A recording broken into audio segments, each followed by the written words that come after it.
Sorry, we're going to start the meeting as soon as I have two more members. One more member.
Good to go. Do you need a countdown or no countdown? All right, perfect. I'm going to call the meeting to order. Good morning. My name is Councillor Paul Ainsley. I'm the chair of the General Government Committee. We have quorum. I am now calling meeting number 6, or meeting number 1 for me and most of the committee to order. So I'd like to welcome everybody this morning. I'd like to welcome all of the new members to the General Government Committee. Looking forward to working with you in your new capacity. Today's meeting is being held by video conference and in person at City Hall in committee room number 1. This meeting is also being live streamed at youtube.com/Toronto City Council Live. On behalf of the members of the General Government Committee, I would like to say, although we're meeting in different locations today, the General Government Committee would like to acknowledge the land we're meeting on is on the traditional territory of many nations, including the Mississaugas of the Credit, the Onondagashabe, the Chippewa, the Haudenosaunee, and the Wendat peoples. It is now home to many diverse First Nations, Inuit, and Métis peoples. We also acknowledge that Toronto is covered by Treaty Number 13 with the Mississaugas of the Credit. If you're registered to speak at today's meeting, please listen for me to call your name. I will call speakers in the order that they appear on the list.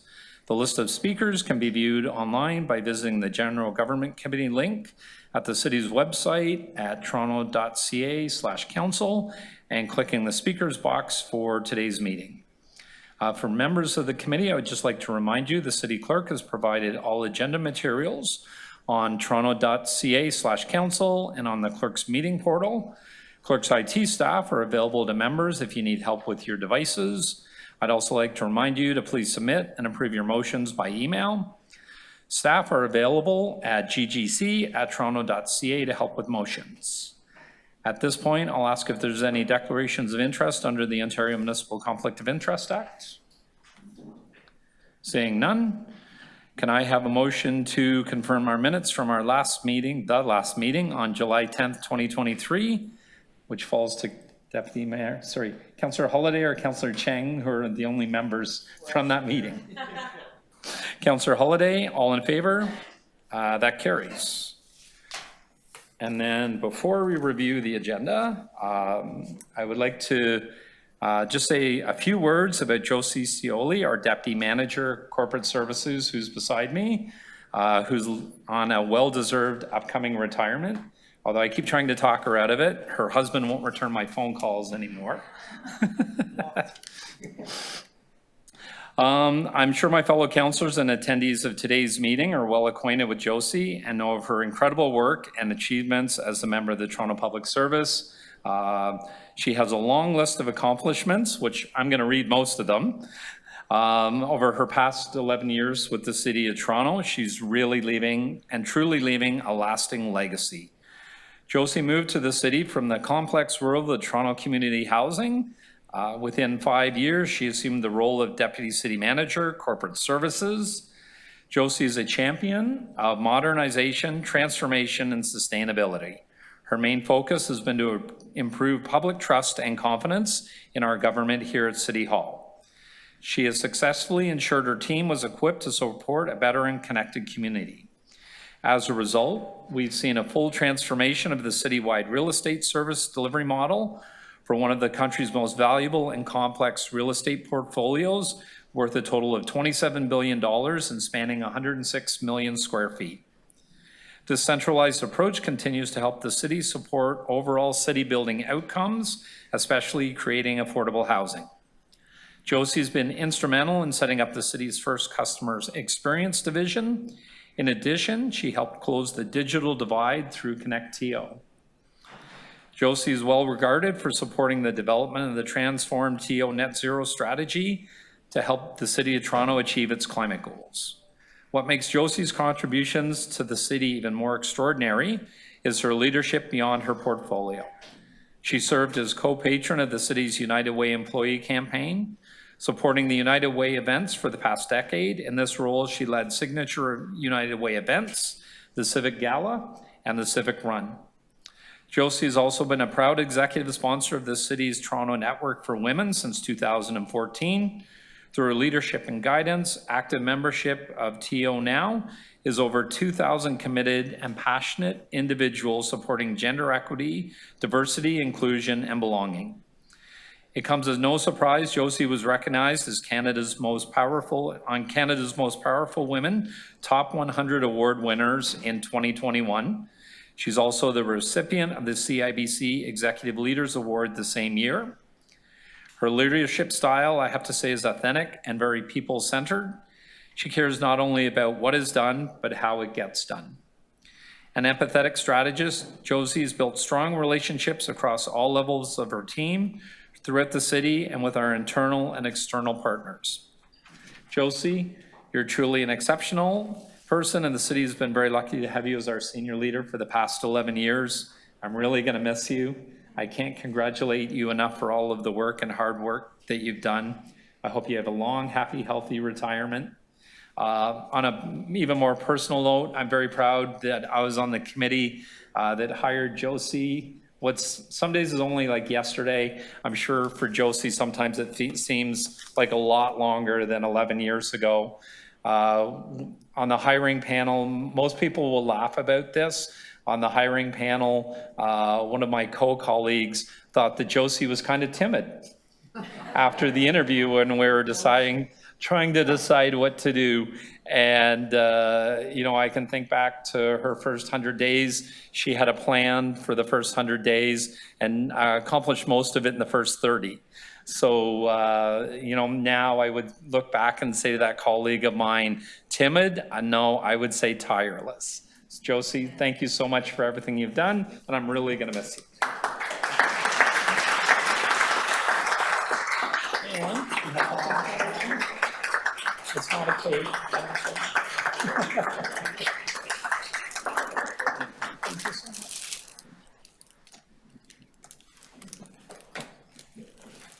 Want to say something?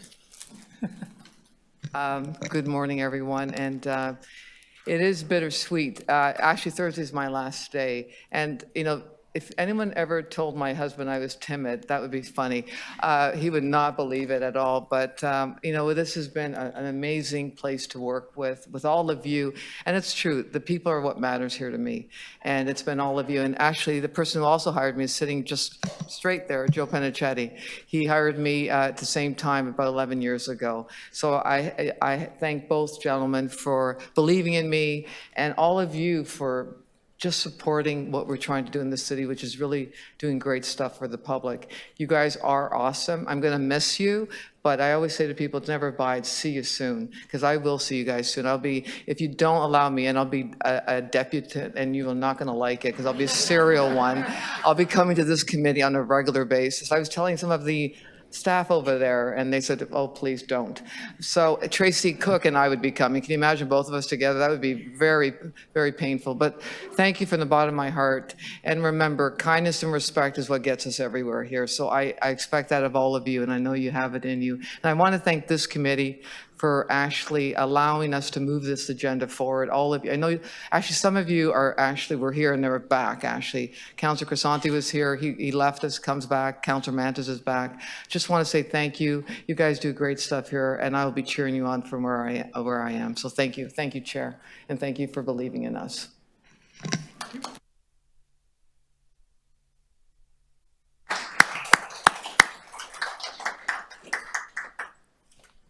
All right, we will now go through the agenda. We do not have any registered speakers this morning. We do have one presentation. Our first item is GG 6.1, apportionment of property taxes for October 2nd, 2023. It is a hearing that I'll come back to. Number 2 is GG 6.2, cancellation, reduction, or refund of property taxes as of October 2nd, 2023. It's a Schedule 945 hearing, which I will hold and come back to. After that, we will be doing GG 6.3, which is a general government committee overview that staff will be leading. I will hold that in my name. GG 6.4 is our annual update on OMERS as it relates to the city's employer contributions. We have a presentation on that from OMERS, which I will hold. The next is GG 6.5, amendment to blanket contract number 470-22897 with Salivan Landscape Limited for the delivery of tree planting services for the Parks, Forestry, and Recreation Committee. Any hold? Like to hold it? Okay, Councillor Chang is holding 6.5.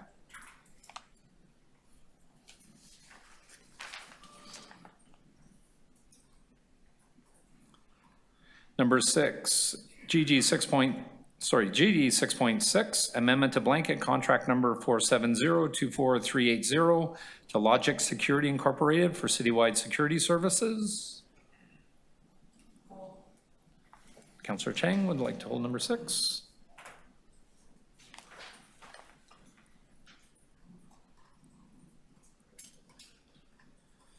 Number 7, GG 6.7, amendment to contracts 470-22535, 470-22552, 470-22554, 470-22549, 470-22547, 470-22541, 470-22542, and finally 470-22796.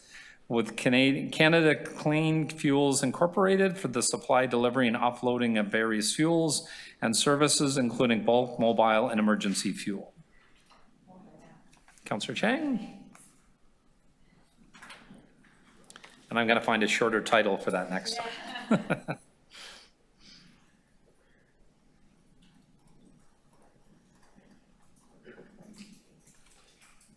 All right. And a shorter note. There we go. Number 8. GG 6.8, amendment to purchase order 6025203 for legal services involving Union Station.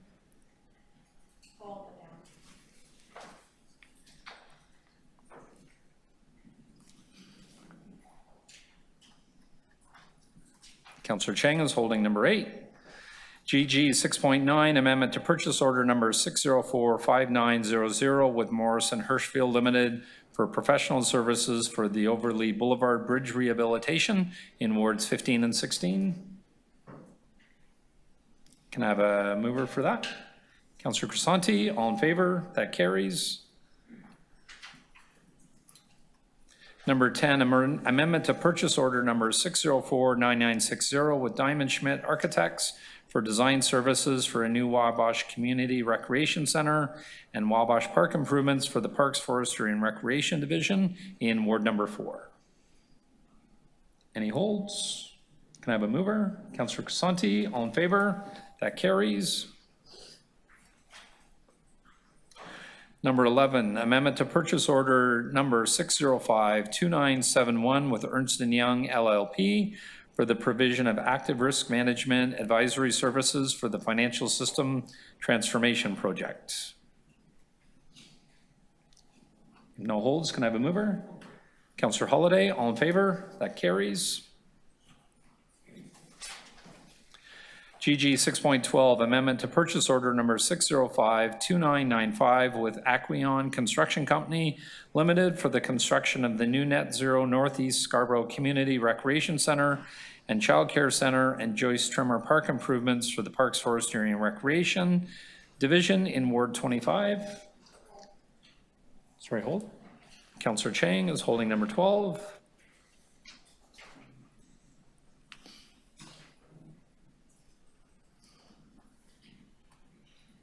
Number 13, amendment to purchase order number 6053894 with the Heritage Restoration Incorporated for the construction of the Palm House Heritage Building Restoration and Functional Upgrade for the Parks, Forestry, and Recreation Division in Ward 13. Can I have a mover? Councillor Burnside, all in favor? That carries. Number 14, amendment to various non-competitive blanket contracts to support COVID-related expenses in long-term care homes. Councillor Chang is holding number 14.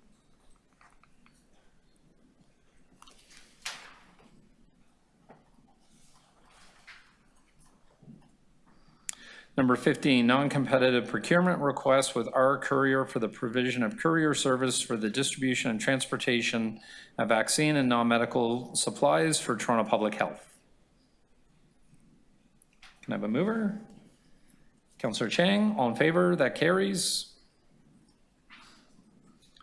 Number 16, amendment to non-competitive blanket contract number 470-22700 with Toronto Industries Limited for the supply and delivery proprietary original equipment, manufacturer parts, and specialized services for equipment warranty and non-warranty repair and maintenance.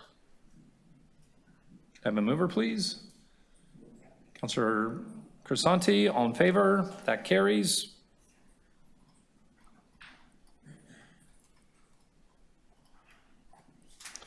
Number GG 6.17, award of negotiated request for proposal document number 370-395-2212 for the management of play, pro shops, and food and beverages at 5 city-operated golf courses.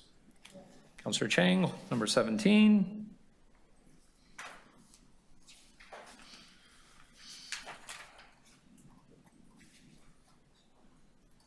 Number 18, non-competitive contract with KPMG LLP for Committee of Adjustment Service Delivery Review.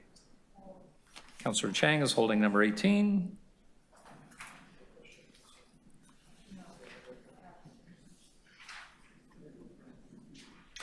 Number 19, non-competitive contract with Sanscon Construction Limited for the construction services for water main and water service replacement on O'Connor Drive in Ward 19. Sorry, I made a mistake. I don't want to hold 6.8. I want to hold 6.9. So you'd like to hold 19? Yes. Okay.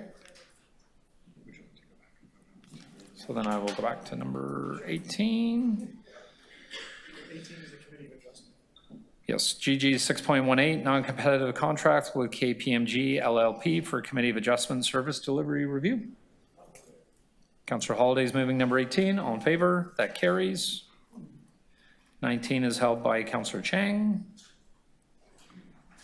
Number 20, GG 6.20, amendment of Waterfront Property Management Agreement with the Toronto Portlands Corporation. Councillor Chang is holding number 20.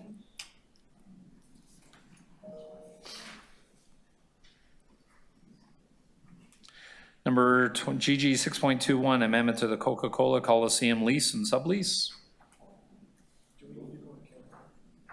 So are you moving that or you wanted to hold? Holding, okay.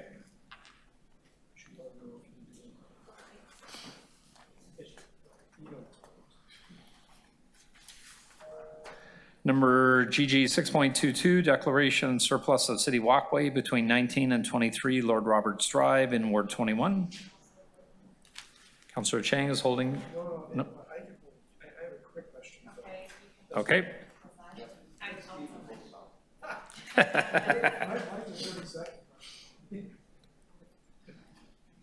Number GG 6.23, application for approval to expropriate a portion of the 1 foot reserve near Bantry Avenue. This is a stage 1 application in Ward 12. Can I have a mover for this if there's no holds? Councillor Crescenti, all in favor? That carries.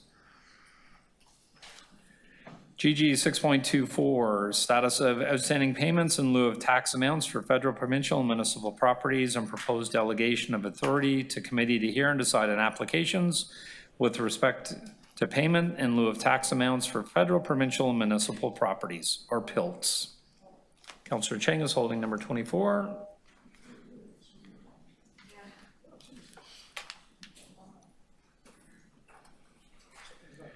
GG 6.25, increase in parking violation notice penalty amounts on municipal private property. Any holds on this item? Moved by Councillor Holiday. All in favor? That carries. Number 26, GG 6.26, update on the confirmation program for cities, agencies, and corporations. Can I have a mover, please? Councillor Burnside, all in favor? That carries.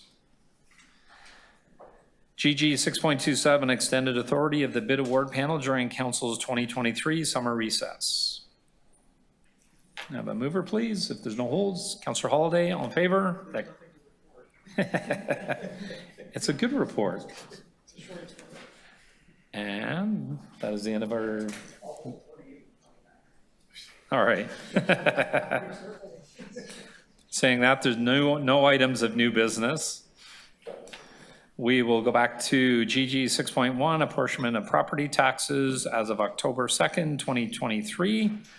We have no speakers. We have a motion before us. The General Government Committee approved the apportionment of property taxes in the amounts identified in Appendix A and Appendix B under the columns titled Apportion Tax and Apportion Phase-In / Capping.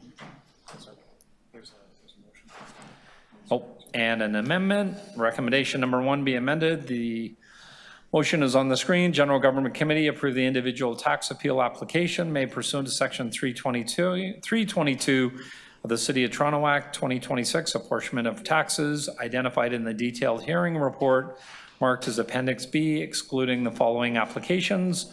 Ward number 3, Rule 1919/05, sorry, 0.4, 0.05, 0.4, 0.40, 0.01300, better known as 115 Evans Avenue for the 2022 tax year. I'm hoping there's no questions of the mover. All in favor? Motion is amended. All in favor? That carries. Our next public hearing scheduled for 9:45 is GG 6.2, cancellation, reduction, or refund of property taxes as of October 2nd, 2023. It's a public hearing. No speakers. Yep, we haven't. You have a question? Of me? No. Okay. All right. Councillor Cheng, questions of staff? So through the speaker, recently I've had a lot of requests for demolitions without a building permit. That is, so developers have houses that are being squatted in, and then they are no longer livable and they're being demolished. So I'm just wondering, when I look at the codes here, I see demolition or structure removed or vacant land. Does that mean that when developers have these houses removed, that they then can have a cancellation, reduction, or refund of their property taxes? Through you, Mr. Chair, the answer is yes. The property owner may apply for a reduction in taxes if there's been a physical change to the property. So if a property that used to be land and building, the building is demolished, then MPAC will advise us the new value for this property, which becomes the land value only, is this much. The property owner is eligible to apply for a reduction in taxes. It's based simply on the physical state of the property and the value of the property as determined by MPAC. So therefore, if we want to discourage people from demolishing houses prematurely or letting them become unlivable so that they can demolish, because in effect, this actually rewards that. What can be done to prevent that from happening? Again, through you, Mr. Chair, the determination of the taxes that payable by a property is reflective of the market value of the property. So if there's a change in the market value of the property, then a reduction is indicated. We could, because it's provincial legislation, we can't vary or remove that class of eligibility. That would be a legislative change. So if a house becomes unlivable, but we don't allow them to demolish it, could MPAC still change the assessment on the property because it's now boarded up and not livable? Yes, there is another category if repairs or renovation are ongoing and therefore the property is uninhabitable for its intended purpose, which is residential, then it also applies for a reduction of taxes. Okay, thank you very much. Thank you. I had a question. Councilor Holiday, questions? I did, and I will appreciate if it's so detailed that we need to take it offline, but there was one item in here, which is Ward 2, so it's under Appendix A, and it is, I don't know, approximately 10th or 15th line in there. It's 511 the West Mall, Unit 112. And so it's a condo. And so there's 3 lines in here. 2 of them are under Category 8. And there's a tax adjustment because of gross or manifest clerical error. And then there's a Category 18, which is a tax class change. So if it's a condominium building, why would that occur? And again, I understand it's a very detailed question, so if you don't have the answer right now, we can talk about it offline. It's more of a curiosity, but I'll take an answer if you have one. Through you, Mr. Chair, Councillor Holiday, the property that you're mentioning is one of the properties that is being adjourned from this meeting. So we'll get back to you with an answer as to why there are those 3 entries for that property. But in fact, we won't be considering that. It's not part of the committee's approval today because it's been adjourned. Okay, well, thank you very much. I appreciate it. Thanks. Councilor Crisanti? Yes, thank you, Mr. Chair. In the report, it says that the city's share of 2.3 million will be covered under the tax deficiency account. Is that correct? Through you, Mr. Chair. Yes, that's correct, Councillor Crisanti. Okay, thank you. So I'm just curious, what does that account look like, tax deficiency account?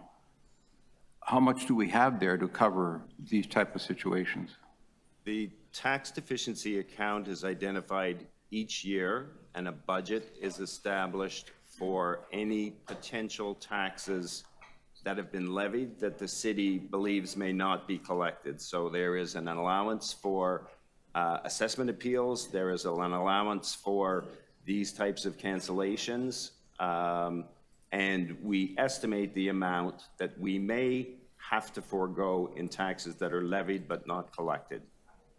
So, and off the top of my head, it's budgeted in non-program. It's a line item within the non-program budget, and I think the amount is 40 million. Steve, or any idea?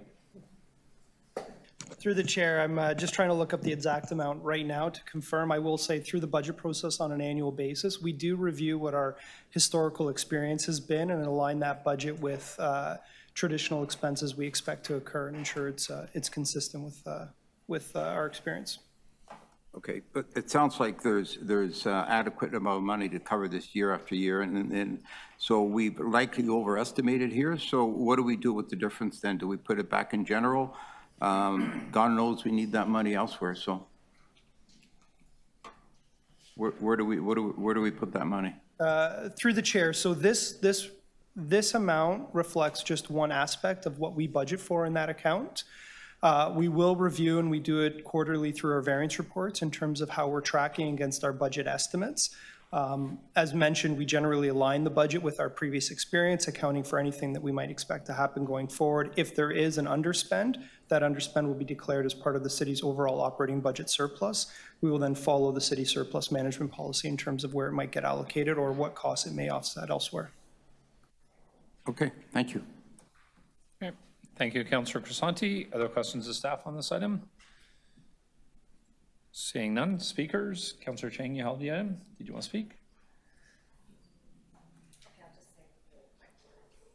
Yeah, I just want to say that I think we really need to find a way to de-incentivize developers from allowing houses to become unlivable that they then demolish even when they're not ready to submit for a building permit. And housing, as we all know, is a crisis. And so currently with the provincial framework as well as our vacant home tax, I think that there isn't enough of a consequence, and we are losing housing across the city. I've had several demolition requests of houses that have been boarded up, that have been squatted. So just wanted to say that, but obviously I'm supportive of what is being put before us today. Thank you. Okay, thank you, Councillor Chang. Other speakers? Seeing none. Matthew, I believe I have an amendments from staff to move. That recommendation number 1 be amended to read as follows. The General Government Licensing Committee approved the individual tax appeal applications made pursuant to Section 323 of the City of Toronto Act, resulting in tax reductions excluding phased-in/capping amounts identified in the detailed hearing report marked as Appendix A, excluding the following applications. Ward number 2, appeal number 202-30803, better known as 511, the West Mall, 11, Unit 1112. Ward number 12, appeal number 202-30576, better known as 77 St. Clair Avenue East. All in favor of the amendment? That carries. Item as amended. All in favor? That carries. Thank you. Our next item is GG 6.3, a General Government Committee overview. I'm going to turn it over to the Deputy Mayor and her staff. That's right, Deputy City Manager. Gave her another job already and she hasn't left. Thanks, Stephen.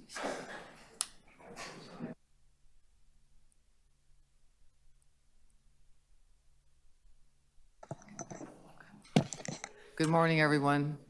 And thank you, Chair, and thank you to the members. We're going to give you an overview. Myself, Paul Raftis, Deputy City Manager, also, and our Chief Financial Officer, Steve. We'll give you guys an update on government management. Now, only really one person has never been on government management, so Councillor Burnside It's all for you, okay, at this point in time. But Councilor Mantis and all of you have been on government management. I do want to say welcome back to the chair, many of you that took a bit of a siesta and are back here with us, so it's great to see you here. And I did want to say Councilor Pasternak has stated many times this is the most exciting committee of all, and you've heard him at council, so I would say this is the most exciting committee. Councilor Burnside, you're going to love it, just to say. So I'm just going to go through the mandate, and I'm assuming you guys have the presentation in front of you. It's not. Okay, I don't see it up there. I'm not sure if we're supposed to put it up there. Clerks, are we putting it up, Matthew? It's okay. Councilor Mantis probably has it in his hands too. Can I just continue and then we'll see? Just continue, okay.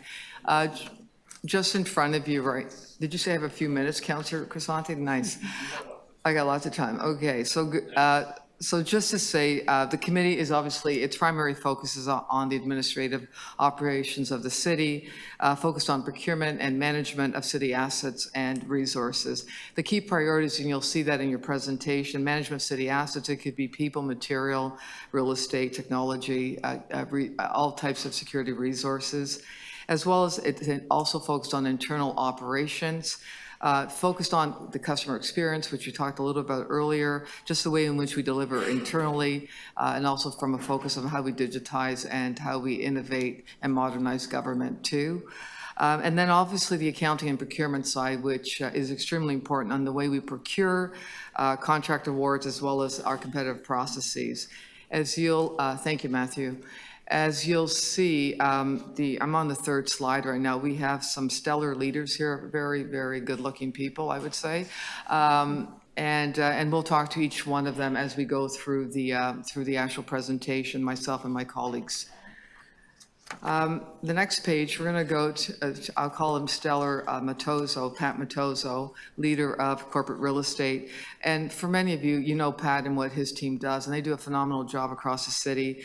And they work with Creatio, which I think is really important, our agency outside of the city. And they're really stewards of the city real estate. And they're focused on making sure that we have accessible, safe, environments for our city employees, residents, as well as our community.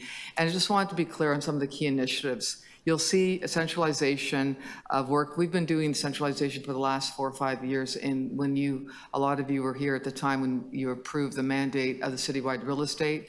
And it really is a stewardship in working with Creatio, as well as life cycle management of the assets, really focused on modernizing government. Many of you have gone on some of the workplace modernization floors that we have now. We're going to take you through some tours that will be important so you understand what we're trying to execute on, which is actually a return on investment too, as we move forward, accessibility upgrades, net zero carbon, as well as St. Lawrence Market North, which will open in 2024. So these are some of the key initiatives between now and early 24 that Pat and his team are working on. And then we go to Stellar, Mr. York. Gary is responsible for the overall end-to-end customer experience process across the city.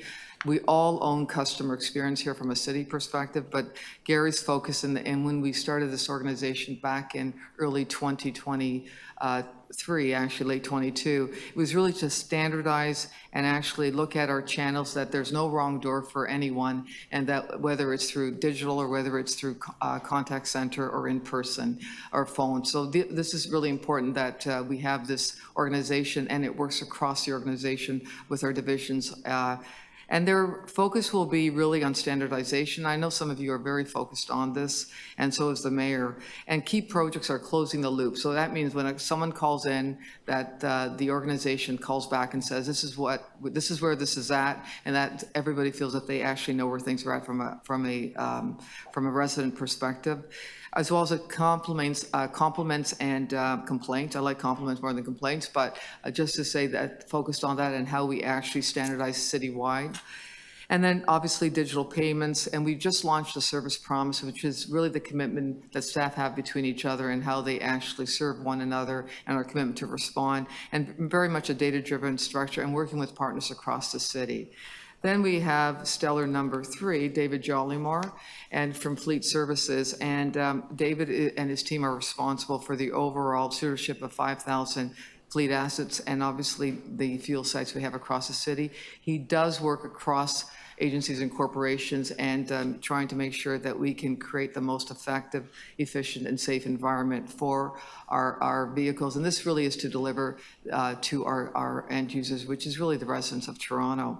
Key initiatives that he's focused on with his team is really around a central-led approach. So again, standardizing in how we respond and the way in which we report, and making sure that we have a data-driven structure, and championing the climate goals that we have, really important around zero emission and some of the Transform TO goals that we have. So David's focus will be on that. And then we have stellar number. There's quite a few stellars here now. Lead Manish here from our cybersecurity structure. And Manish has been in the role for the last little while, earlier this year. And really, he's protecting our structure and responding to certain threats that we may have across the organization, but he minimizes them as he works through any cyber threats that we may have, and working with councillors yourselves as well as staff and the public, and obviously promoting resiliency and financial sustainability as an organization. Cybersecurity is actually quite new in our structure, but we're enhancing the cyber awareness, and I'm sure all of you have done your training, every single one of you and your staff. I know that because like you're looking at, not even looking at me, some of you, but that's okay. And supporting the digitization and services. So that's really important. And then really some of the projects he has with his team is really resilience, cyber control, and really the work that we're doing on digitizing government, making sure, especially with a lot of stuff going to the cloud, we need to make sure that we have a safe environment. And then stellar, a number, it could be 5 or 6 now, but Sonia. And Sonia is new to the city. She started back in June. And really the technology group is a trusted advisor to all of us and deploying seamless technology across the organization. And they enable the organization to actually deliver to the public at the end of the day, and making sure that we empower our employees to be able to have the tools necessary to do their jobs. As you'll see, there's a ton of applications and mobile devices. They have a lot of assets within their team. It's quite enormous, the amount of inventory they have. And their focus is giving tools to staff to be able to do their jobs, to be more productive and from a productivity perspective, as well as making sure they have the processes that the public uses to be able to enter into the city, and to make sure that we are obviously innovative in the way in which we do things. Key projects, which some of you may be familiar with, is ConnectTO, which is really around the digital divide, My Toronto Pay, which is really around digital payment. And then we have workplace modernization supporting the work on the real estate side, and Microsoft 365 are actually delivering it across the city, including to council. And then many other projects around enterprise work management and many things around registered booking system for parks. So quite a few projects that you'll hear about and initiatives that the team is working through. So now I'm going to turn it over to my stellar colleague, Mr. Conforti. Good morning, everyone, and thank you, Josie. So I'm Steve Conforti. I'm the city's interim CFO and treasurer. I'm happy to share Finance and Treasury Services' role in supporting the General Government Committee. So Finance and Treasury Services helps the city function and ensure that adequate resources are made available to different program areas, as well as acting as stewards to ensure that the city's resources are appropriately managed and governed and in compliance with legislation and the City of Toronto Act.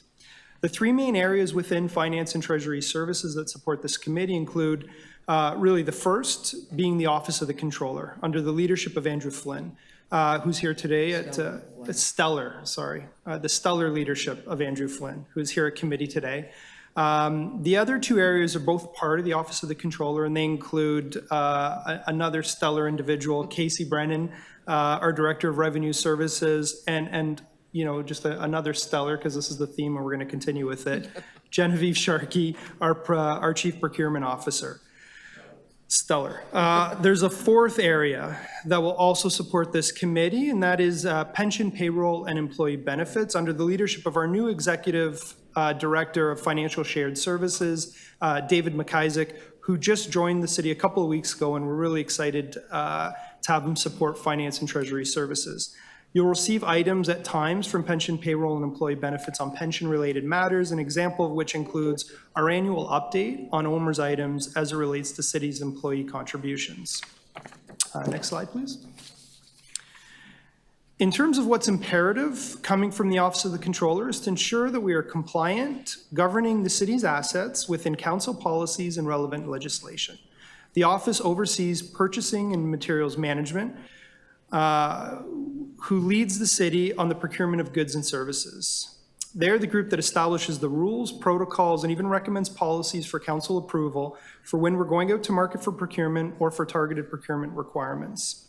You'll see many items specific to procurement at this committee detailing how we've gone out to market, make recommendations, and how decisions are made on contracts that the city's entering into, and ultimately how the money is spent.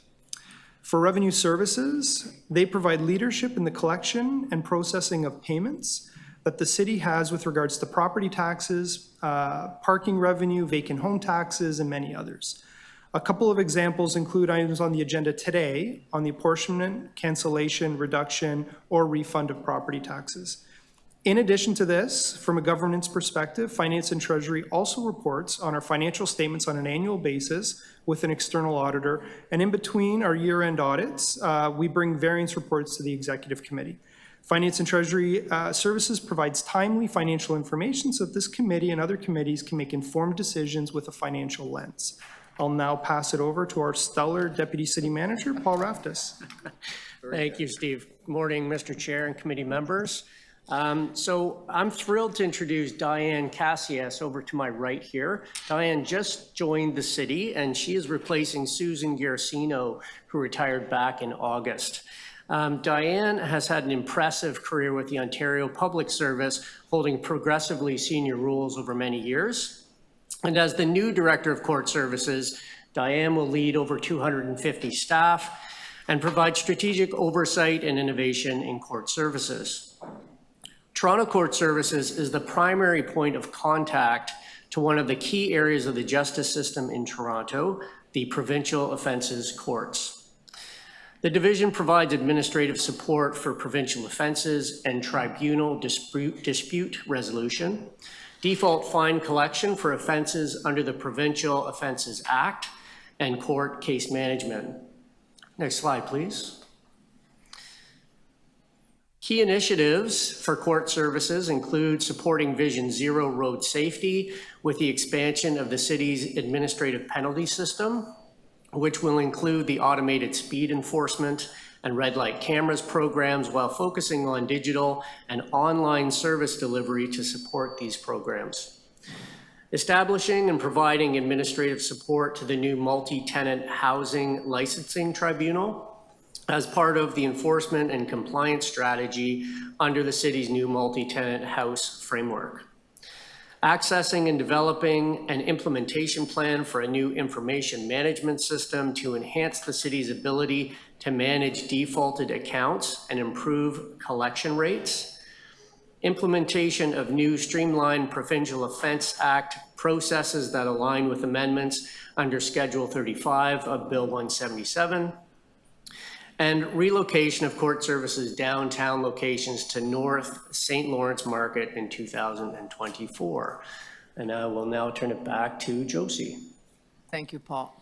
Thank you, Paul and Steve. So we're just going to finish off with this slide. Just go back, Matthew, to the other slide, if you don't mind. Thank you. The committee priorities, just to give you an idea, if you look at the left-hand side, it really is around financial asset stewardship, modernizing and standardizing how we deliver service. And I know there's going to be some further work that will be done there with Councillor Holiday, and maximizing procurement and managing risks. So key reports that you should be seeing will be administrative ones regarding the operations of the city. You'll see quite a few on procurement and related transactions regarding procurement across the city, not just within the groups that you just heard from. You'll see a lot of real estate transactions, some coming from the real estate and also from Courier and supporting across the organization. And then obviously some leases that you'll see, and you've seen some of that in the past, pension and OMERS, which I care about a lot actually now, so thank you. All about you guys now. And then obviously annual reports that you will see from all of the divisions that report into this committee. So that's what you should be expecting. And thank you very much for your time. And I'll turn it back to the chair.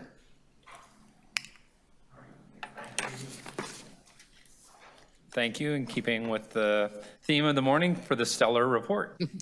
Does anybody have any questions of staff? Councillor Holiday? Thanks, Chair. So we actually have a majority of the senior leadership, I guess it's quorum of senior leadership in the room. So I'm going to ask a tough question because I can. Remember, it's her last meeting. No, but it's an important one. And anyone can answer because you all represent different sections. But we have a lot of reports that come in front of the committee. Sometimes they have really big numbers attached. Sometimes the reports are very repetitive and they don't seem exciting.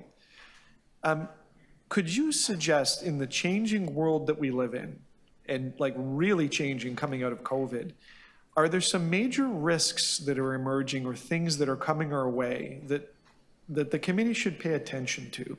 And I mean, bigger than any report, but trends or things that are going on, because we have to read these reports in the context of the world. But, are there sort of key themes we should keep in our mind as we digest them? And it's just sort of a high-level question about what you see coming. And maybe it's sort of an open question, but I'll take any advice you have because it's a unique opportunity to ask this question of our senior leaders.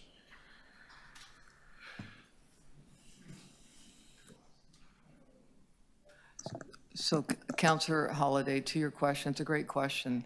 I think the important part of these reports is I think it's really important to understand what the groups are doing, so we understand. So when they're coming these reports are coming to you, that you're clear about what the strategies are, what's behind the strategy, where they're taking it, right? Because some of the reports are quite daunting sometimes because they're quite big, but also understanding where the market is going and I think those are important things that we have amazing staff here that have experiences that could bring that to the table. And I think those are important things because something you may see as being maybe critical may not be as critical based on market conditions, right? And I think the more that we could give and educate, because that's our role, is to advise and educate, right? I think the better it is. And I'd say that some of the reports that we do bring here, because you didn't ask me this question, but because I'm leaving, I can actually say something. I do think that we need to think about whether we should be also looking at delegating more authority to staff on certain elements of reports that may not be that actually critical for you guys, that you should be spending the time on the things that are critical for the city and what you should focus on for the public. So that would be my feedback. Okay, you're welcome. Other questions of staff? We didn't even do that together. Like, we didn't actually set this up, okay, just so we're clear. Councillor Crisanti, questions? Yes, thank you, Mr. Chair, and thank you very much. Excellent report, by the way. It was really good, one of the finest I've heard in many years. Thank you. It was good. So I just want to go back to slide 12 for a sec, because you spoke to procurement. And I know that, Josie, you and I have talked about procurement in the past and our efforts in consolidating our procurement efforts. I just want to learn a bit more about that, where we're at, because we're still not consolidated in some areas. And is that a role that your office still does? So, Councillor Crisanti, just so I'm clear of the question, and thank you for your upfront comment. Yeah. You're asking about procurement of services that we purchase from outside that we can procure together, whether it's fuel or whether it's With other security. organizations, whether I would say on the corporate services side, because I can only talk to that, and I have our colleague here, our stellar procurement colleague here, that can talk about it more. I do think that we're making we're moving things forward when it comes to some of the technology files right now, as well as our real estate side with whether it's mechanical or security and stuff like that, and fleet on the fleet side. But is there further opportunity? The answer is yes. And I'm sure my colleague and obviously Stephen and Genevieve would say that too. Over to you. Yeah, no, thanks, Josie, and thanks for the question. And, I think I'd be remiss if I didn't identify some of the advancements that through Andrew and Genevieve, we've actually been able to bring forward on procurement over the last few years. There's actually been significant savings or cost avoidance implemented through some of the changes that we've made in that division that we can speak about. We're also at a table with municipalities across the GTHA. And one of the things that we're doing today is looking at opportunities to be able to leverage our combined buying power, or the opportunities to find some efficiencies or savings across that broader spectrum. And that's something that we're looking at and continuing to bring forward as part of future efficiencies that we hope to achieve. So when you say you're looking at that, how's that progressing? Like, when did you start looking at it? Where are you at? And any estimated time as to when you can report back on how you're doing with that? Sure, yeah, and it was identified as part of our long-term financial plan. It was in there as one of the opportunities in terms of being able to drive some savings and efficiencies. I'm trying to recall when the committee would have been established. I'm assuming 6 months to a year ago, in all likelihood. There's work still happening through that committee. I think it's understanding how you would manage some of these opportunities, what the right opportunities would be, where those savings could be generated. I do know that we're looking at it, possibly see if there's some opportunities in 2024, but I think it's going to have to mature. Happy to turn it over to Genevieve if she wants to add anything to that. Thank you, through the chair. Yes, we are looking at a couple of opportunities. We have gone through some growing pains, if you will, looking at how we can combine and establish better collaboration, coordination of our possible endeavors. There's one particular project we're looking at right now that we want to try out as a group for the GTHA to see if we can get success and how much success we can get to really drive through that collaboration, as well as just getting some successes under our belt to gain better participation and better momentum. So we are working on it as we speak. We can absolutely talk about it, sir. All right, I'm good with that, and I look forward to that report sometime in the near future. Thank you very much. Excellent presentation. And Josie, I just want to say I'm so grateful having worked with you for the many years that that I have worked with you and your team. You do have absolutely a stellar team, in part because I think you acquired 2 or 3 of my members some years ago. So I thought I'd just throw that in, but yeah, it ended up being permanent. But anyway, thank you so much for your service. God bless you and enjoy your retirement. Councillor Cheng? So I just wanted to ask about annual reports. When would they be coming out, and what is the scope of the annual report? What should we be looking out for when we receive them? Thank you, Councillor Chang. Some of the annual reports, and I'm not saying they're divisional reports because they will come here if the chair and you guys deem to bring in an annual report as to what's going on with the division. But there's some annual reports that will come around real estate, specific to surplus lands, right? Or there'll be annual reports that that Finance and Treasury bring here regarding procurement. So there will be those types of reports. And but from a divisional perspective, usually what will be asked for, if the chair and you guys deem, is just where we're at from where our budget's at, where we're taking the strategy. So that would be an annual report that could come here also. And we've done that in the past too. So is there a standardized list of annual reports, or is it as requested? There's some standard ones that we have that report to government management that are regular, that we have a list up, and we can supply that to you through clerks and ourselves, right? I can work with Matthew on that and my team.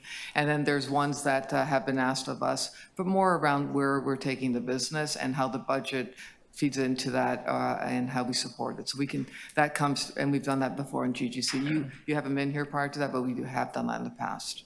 Great. I look forward to the list, and also Okay. want to wish you well. Probably one of the warmest welcomes I received at City Hall was from you. Thank you. So thank you, and I wish you all the best for the new adventure, because I'm sure you're not going to be knitting socks on the other side I of don't even know how to retirement. knit. Okay, so, but I'll try. I have knitting available, but thank you so much. And thank you for your warm, also hospitality with us too, very much. Thank you.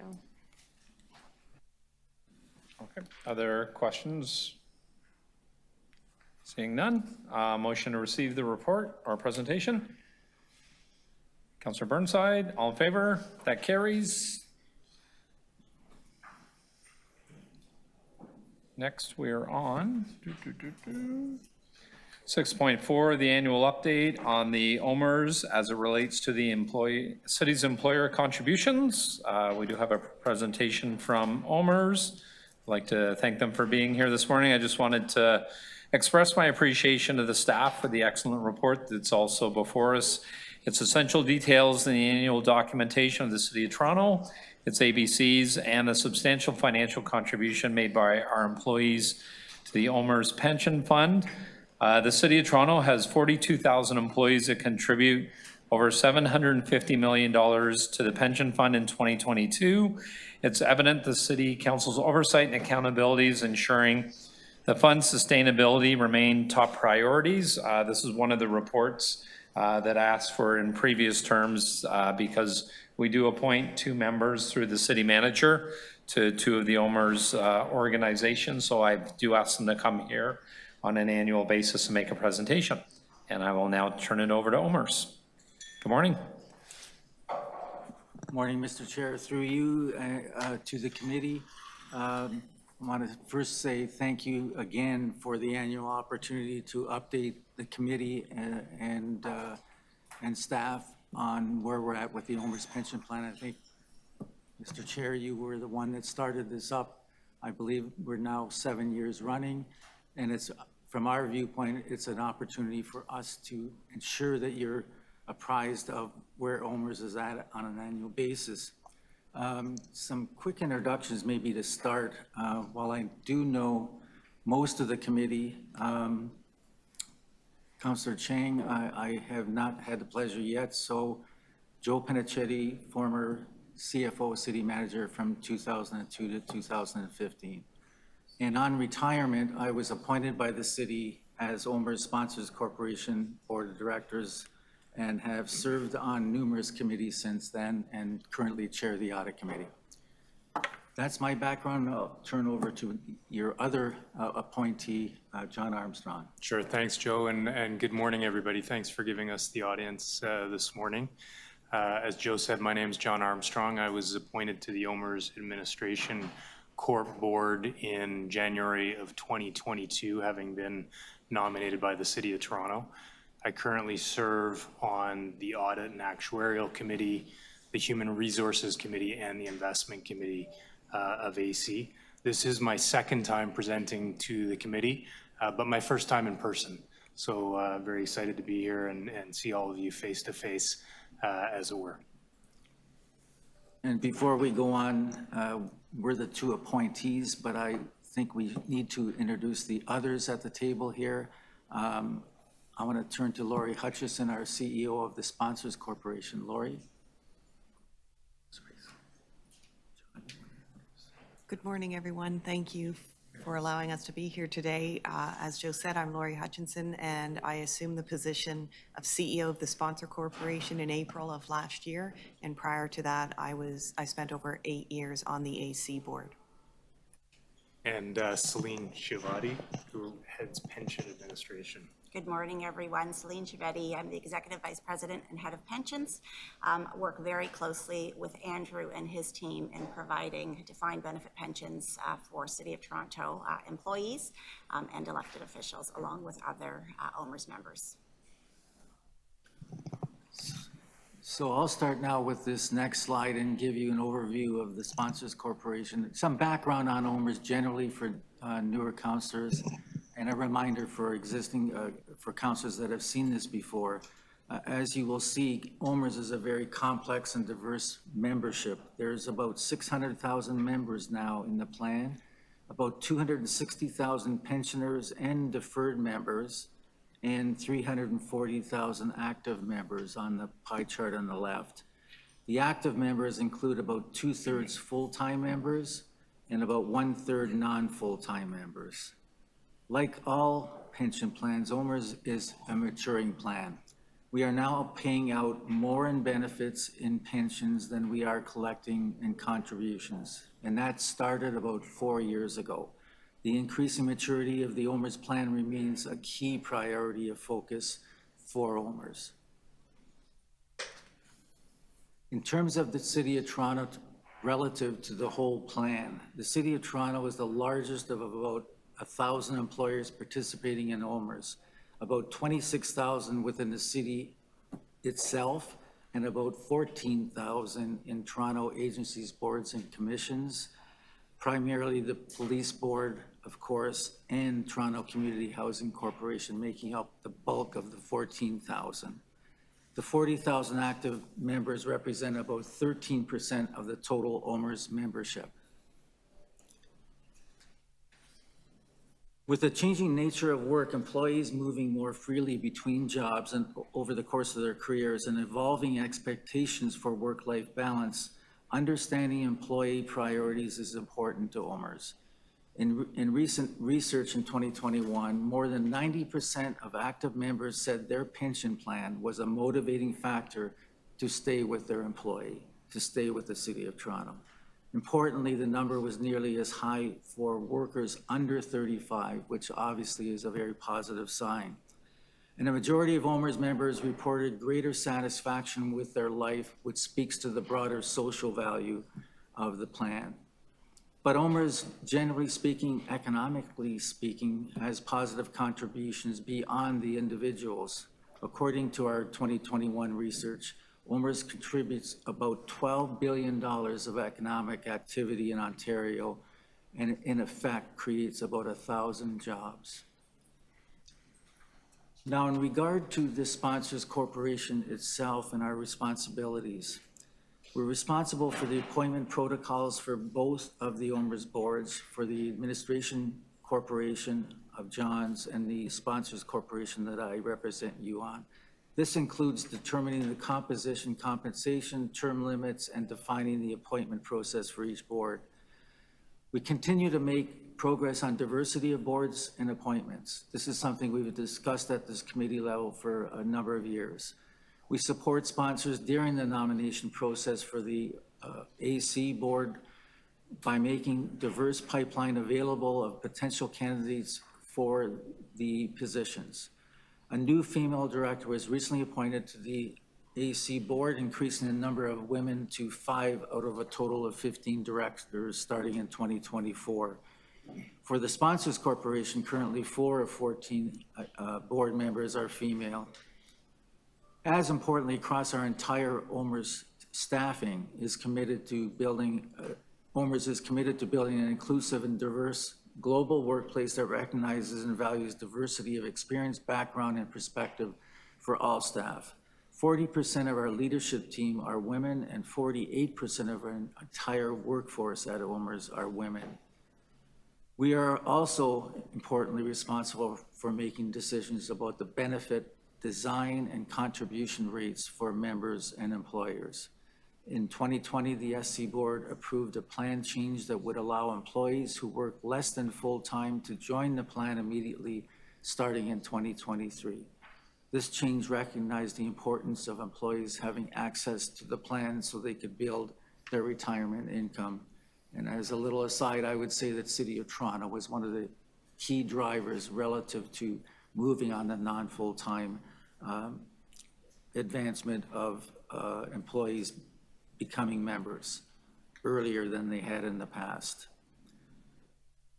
This is probably one of the most important slides that I want to pass on to you today. Recognizing the need for short-term stability during a period of high inflation and increased costs for members and employers in our difficult times.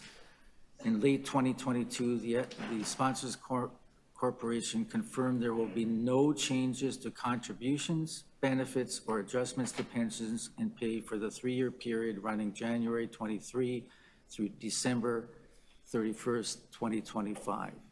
In other words, 3 years of no change to contributions or plan design change. As the plan continues to mature, we want to ensure it remains positioned to deliver sustainable, affordable, and meaningful lifetime pensions over the decades to come. In its latest assessment, the Sponsors Corporation has assessed the financial health of the plan over the last 20+ years over a range of possible future outcomes. We will be reporting back with the results of this risk assessment later in 2023. I would like to now pass it over to John with an update on the Administration Corporation. Thanks for that, Joe. Just a bit of a roadmap for you. I'm going to spend a little bit of time on this next slide, and then we'll progress through the remainder of the presentation. I think there's 3 more slides after this at a more rapid pace.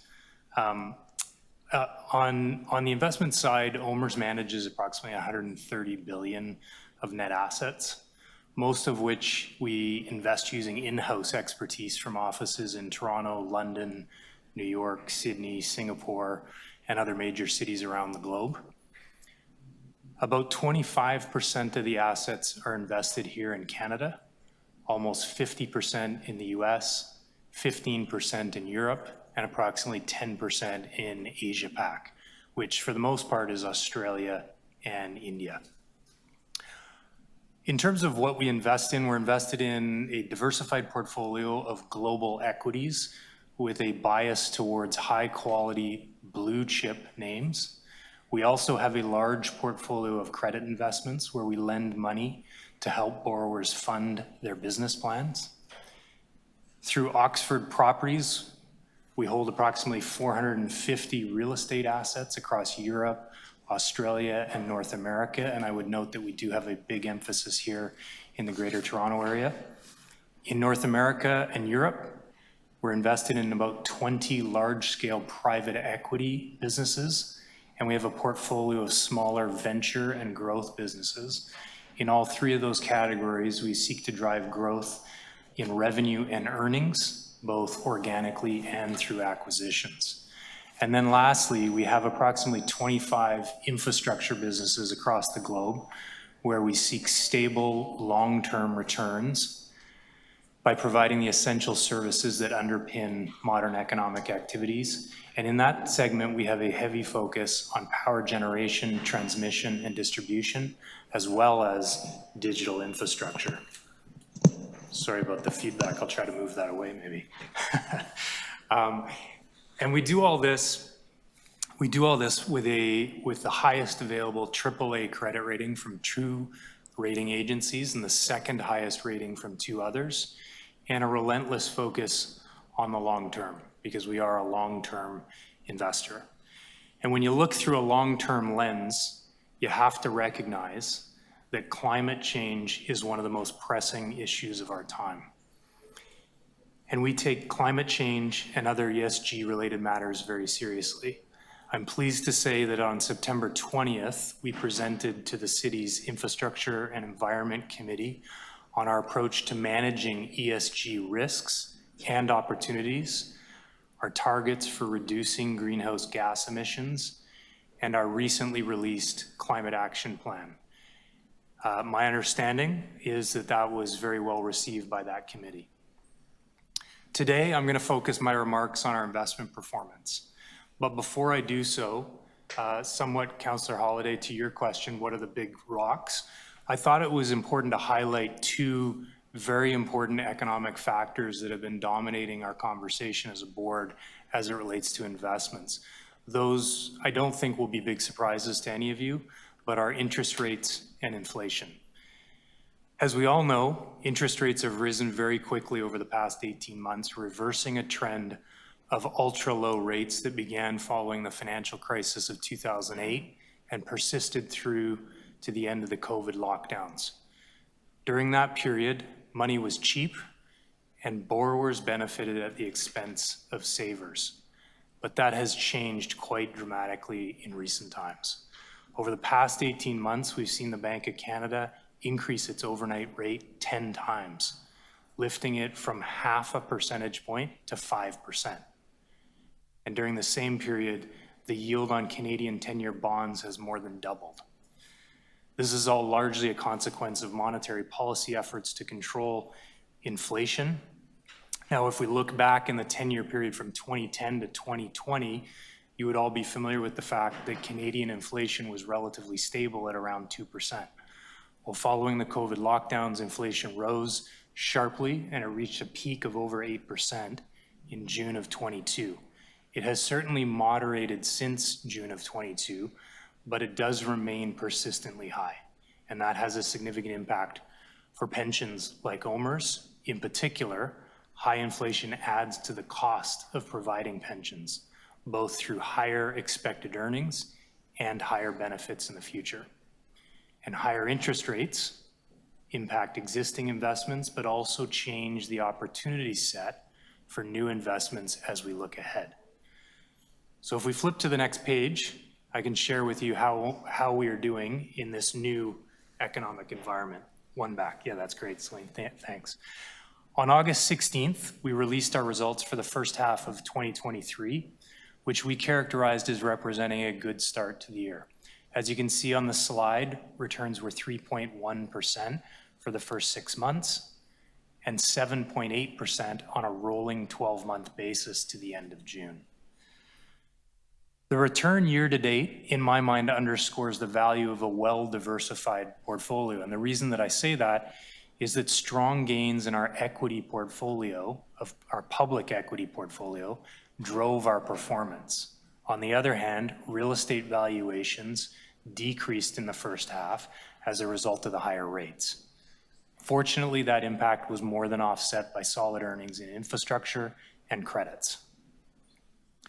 Now, it's good to know what the short-term returns are. Sorry to interrupt. Do you know what your 20-year is?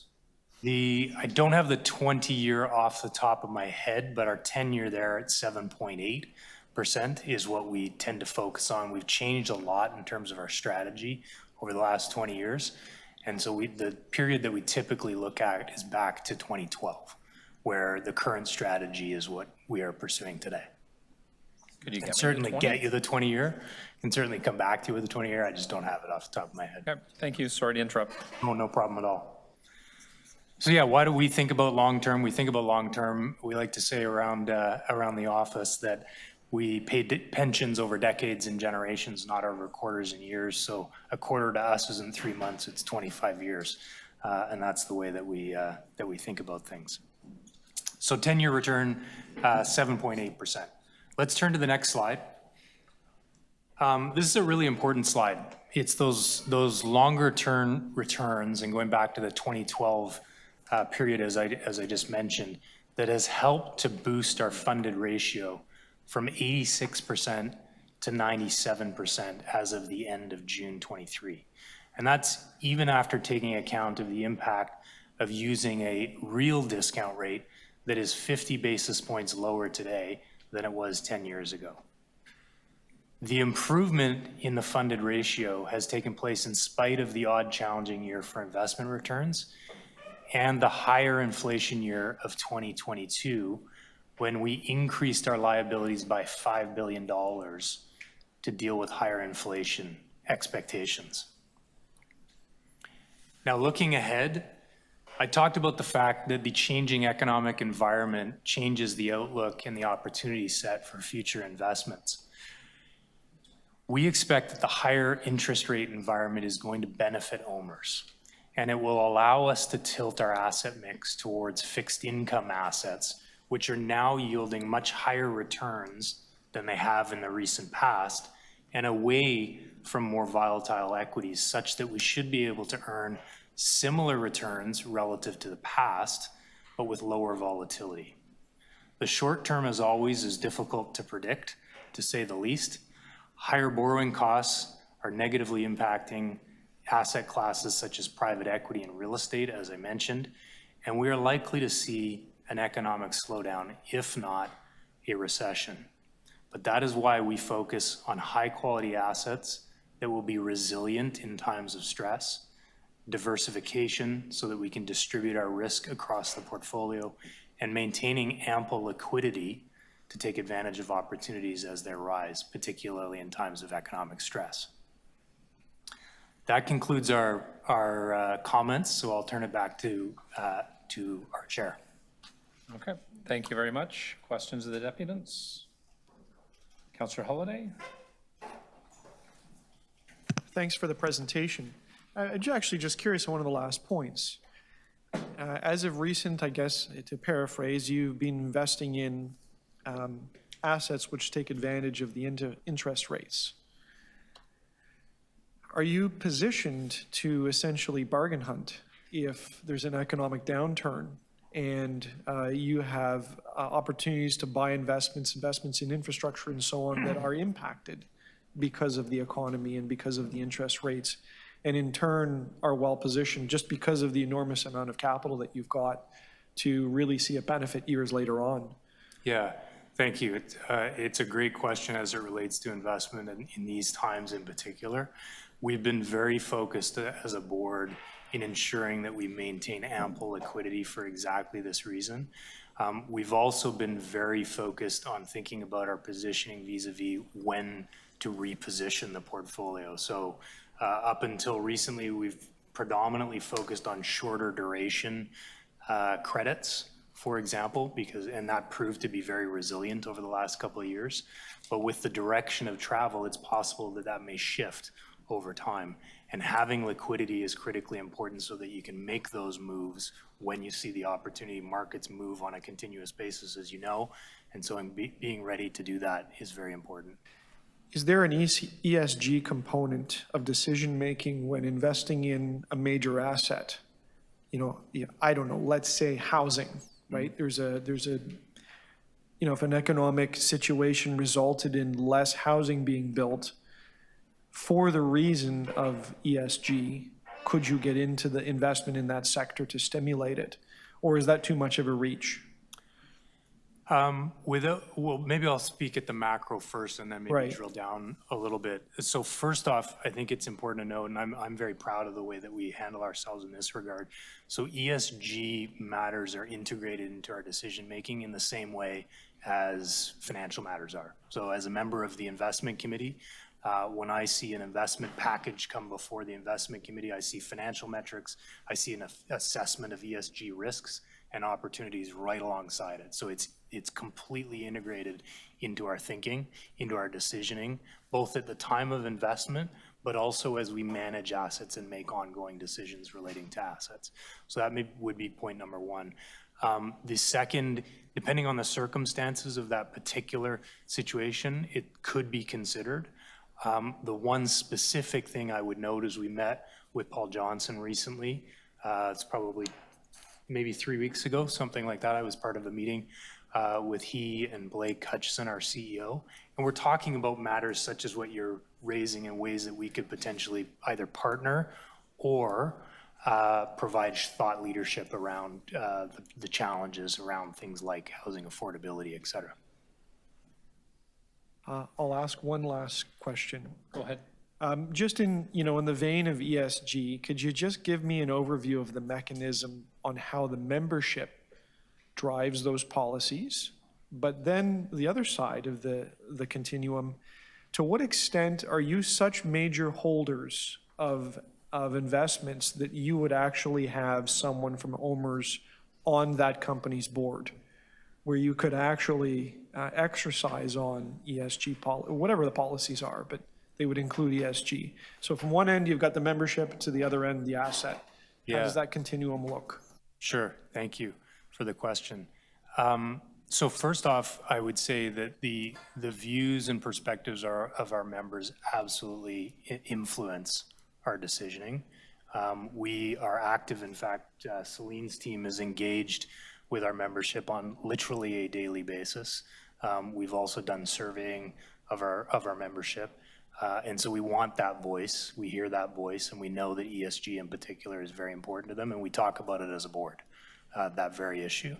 On the second point, the ways that we influence is a very important component of our sustainable investing strategy, and that can be things such as you're alluding to, where we have an OMERS employee on a board or an OMERS nominee on a board, where we have enough economic influence to drive that outcome, where we have majority stakes, we're largely appointing the board. But even insofar as when we hold public equities, if we are a shareholder in a public company, we have the ability to influence direction through conversations with executives, conversations with board, and through our voting proxy practices, and we actively do that. Okay. Thank you, Councillor Holyday. Other questions of the deputants? Councillor Burnside? Thank you very much. Just on the ESG, in the ESG vein, what's your philosophy when it comes to ESG investing? So our I guess a couple of things. I'm gonna draw back to our climate action plan that was presented to the Infrastructure and Environment Committee in September. The climate action plan recognizes, first and foremost, that climate change is in fact one of our most pressing issues as a society and as an investor. And in terms of protecting the physical and economic value of the assets in the portfolio, this is something that we need to be focused on.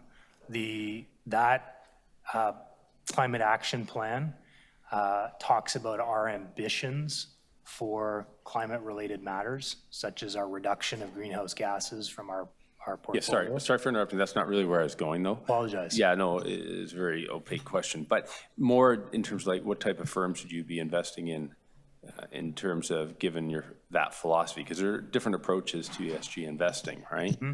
So what type of firms would you be investing in? Well, our portfolio. And then I'll ask one more question, because you might be, because it's still probably unclear. Okay. Have you read the research paper by Kelly Shue of Yale University? I have not. It was reported in the CBC. I actually heard it on a podcast where essentially what they're saying is to invest in green firms, such as a bank, really does very little to reduce one's carbon footprint because they're green by the nature of their business. Yes. Right? And they're, you're not really going anywhere with that. Staying away from the brown firms, and actually kind of, I'll piggyback on part of Councillor Holliday's question, staying away from those brown firms actually causes the cost of their capital to be a lot more expensive, obviously. Yep. And then those types of businesses are more prone to make short-term decisions, which actually cause more pollution. And there's lots of data on that in that report. I'll give you Samuel Hartz-Mark and Kelly Shue from Yale University. I'll give you that information. And then, of course, if you totally stay away from those companies, let's say Suncor, and you don't, as opposed to having enough of a critical mass that you can actually have a board member, you actually have no influence in the direction those companies take. Yep. And so I would, back to kind of Councillor Holliday's question in that, the funds that OMERS have, teachers' pension as well, huge funds. I would think you could have a lot more influence actually investing in those companies and being on the board. And I know that's kind of a contrary way to think, but so I'm just trying to understand where your thoughts are. Thank you for the question. And frankly, it aligns quite well with the way we think about the world. So we do have a very diverse portfolio. It includes companies in some hard to abate sectors, but at the other end of the continuum, it includes 19 billion of truly green assets. So these are power generation from solar, wind, et cetera, so at the other end of the spectrum. And I think, to your point, and it sounds like the context of that report, we believe that influence and engagement is the answer, not divestment. Now, there may be circumstances where divestment is appropriate because someone is not acting in a responsible manner or doesn't have a credible plan for the future. But we believe that we can do more as an investor, a large investor, by influencing and engaging with companies to ensure they're being responsible, to ensure that they have credible plans. And one of the commitments that we recently made, in fact, was that our top 20 highest emitters would have credible net zero plans for 2050 by 2030. Okay, so thanks. So the top emitters in our portfolio would be on a path to abatement. Okay, thank you. It's just sometimes people, great. I appreciate the question. Thank you. Okay, and then here's my other question. Hi, Joe. Nice to see you again. It's been a while. And I think, Joe, you might have mentioned it, is there are basically more retirees than there are contributors to the plan now? Is that, or was it the amount of money coming out is more than the amount of money coming in, which is somewhat related, right? Yeah, if you still have the slide in front of you, that's slide 3, I think. But I would say that's a big danger. The active members actually exceed the pensioners. Okay. However, the pension payouts annually is 5.6 billion. $5.9 billion, whereas the contributions coming in from the 340,000 active members, even though they're a higher number than pensioners, is actually less. And that Okay. started about 4 years ago where we crossed over. Right. For decades, we were a younger generation. I'm an example. You know, the baby boomer are now retiring, and it's going to continue that way in our forecasts for another 10, 15 years. And then generally level off where you have the active and the pensioners more or less balancing off in terms of contributions and payouts.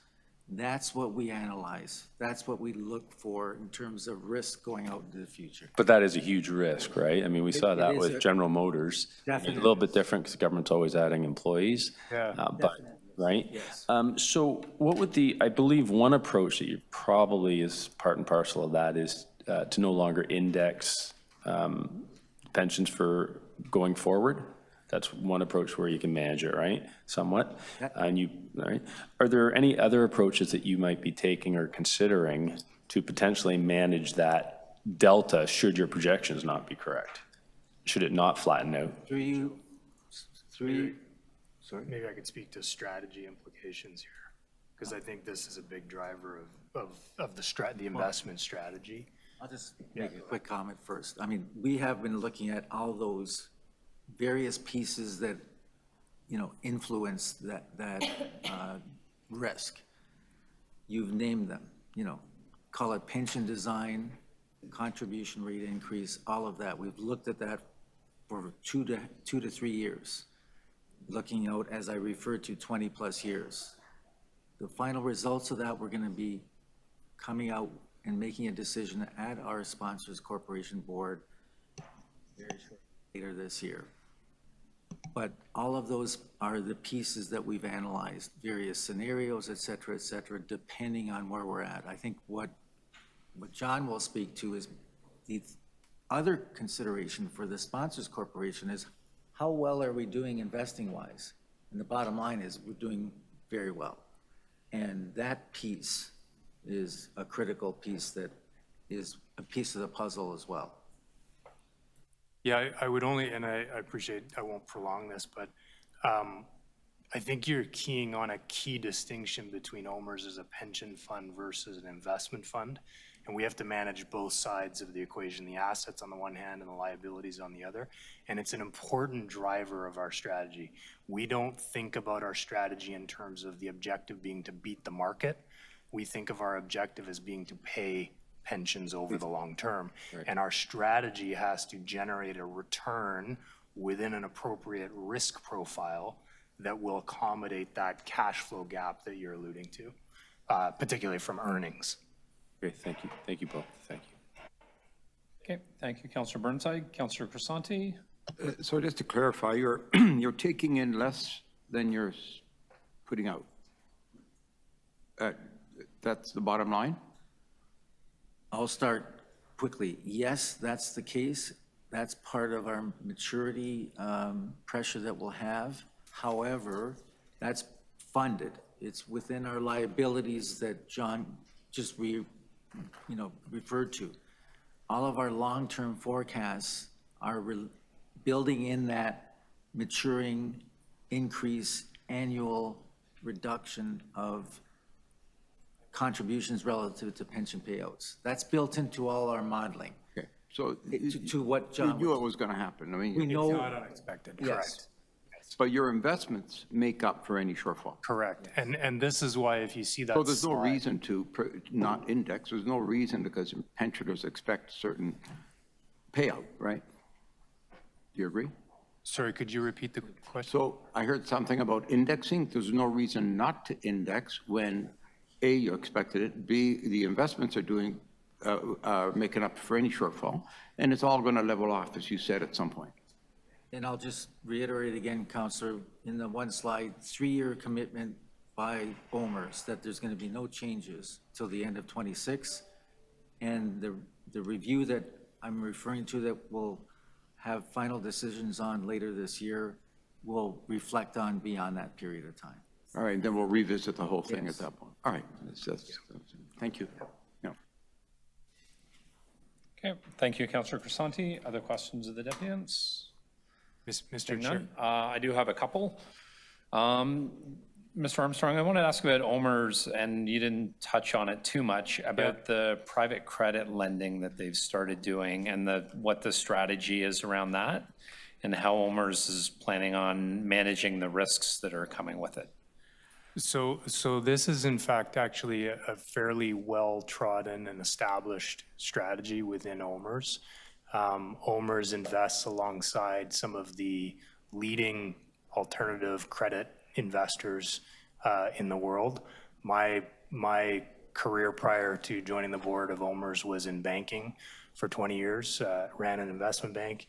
And one of the things that I was very pleasantly surprised by when I joined was the level of sophistication and the partners that OMERS has been able to partner up with. This is an enviable group of partners that most people would love to have at the table with them. And the reason that OMERS was able to establish those relationships is that they started investing in this area earlier than other investors.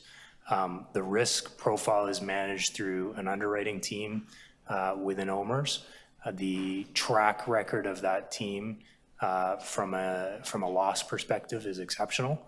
And it's something that we continue to drill down on as a board because it is such a strong track record. Okay, and when you're doing this, or OMERS undertook this approach, and there's a number of other large pension funds that are doing it as well, do you do a comparative analysis compared to OMERS, compared to what the other pension funds are doing in this area? On credit specifically, no. We compare relative to peers in the credit space specifically, but not necessarily to the other pension funds. Our strategy is a little bit unique given the timing of when we started this. Few of our peers would have the same partnership Rolodex that we have established within OMERS. So if you're not doing that type of analysis, what's setting OMERS apart from everybody else? Or what, like, for me as somebody that has money in OMERS, what makes OMERS unique to anybody else?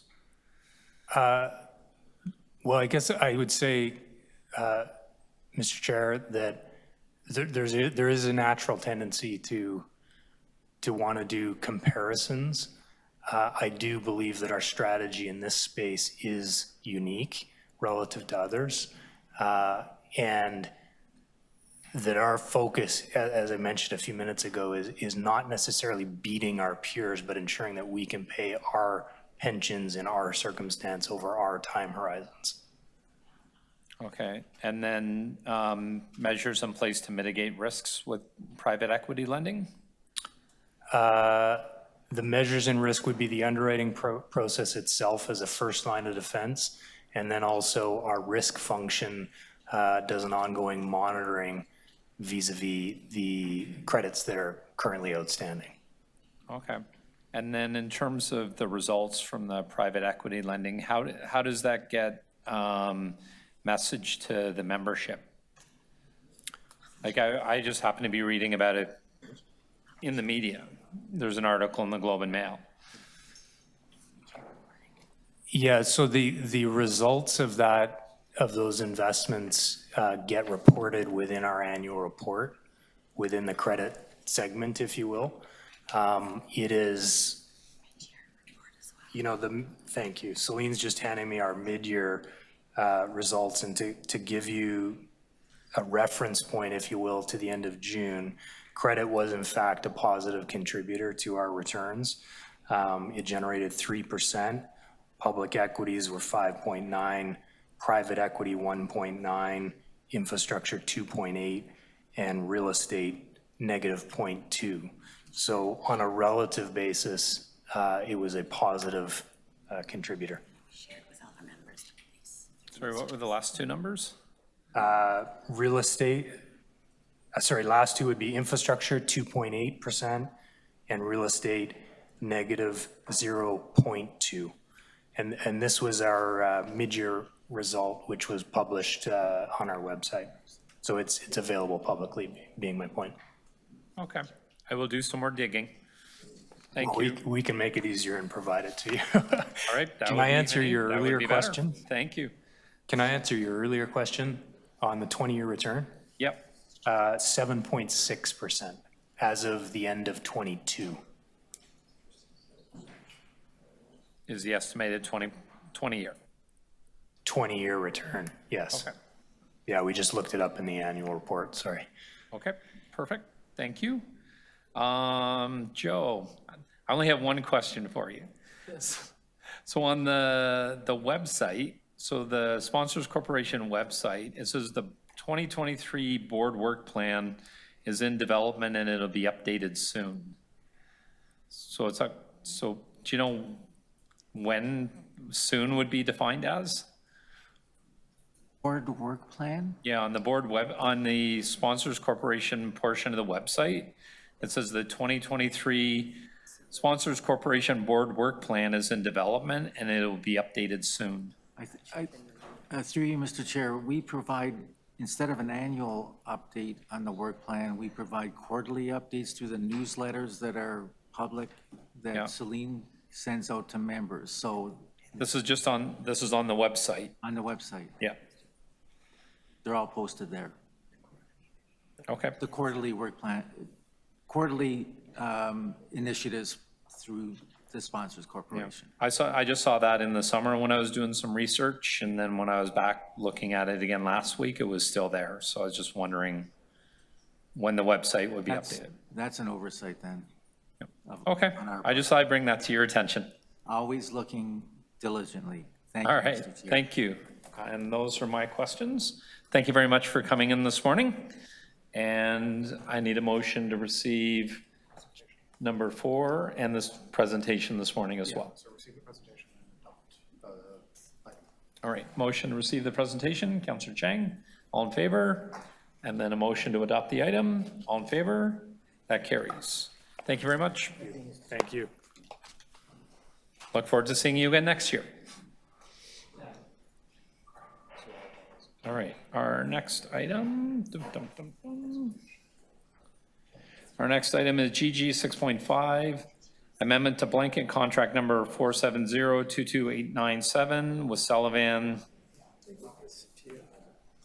Landscape Limited for the delivery of tree planting services for Parks, Forestry, and Recreation Division. Councillor Chang, you held this item. Questions of staff?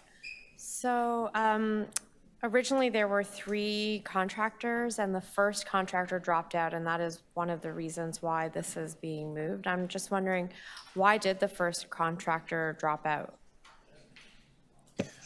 Through the chair, it's Councillor Chang. So the first contractor had indicated a higher cost for the planting of trees, and the city felt the costs were not warranted, and the contractor backed out of their portion of that tree planting, which is the reason we've brought this report forward.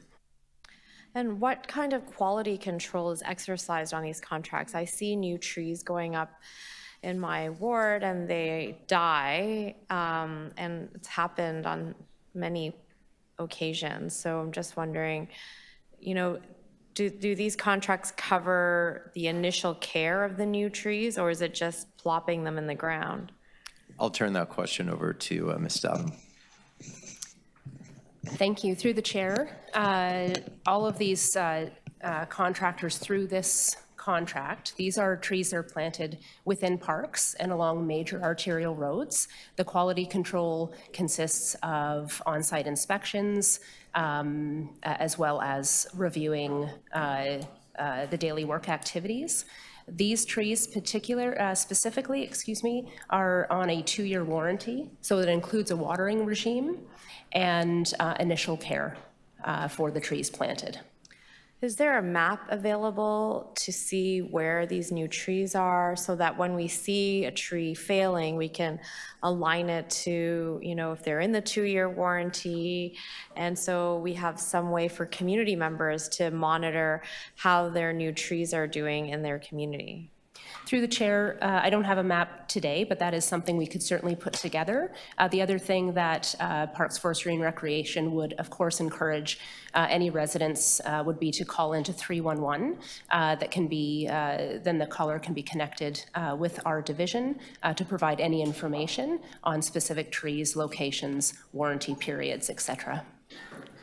And this amended contract covers until March 31st, 2024, is that correct? That's correct, and the work under this contract, our planting season will end in December 2023. We are currently undertaking the development of a RFP for next year's tree planting contract.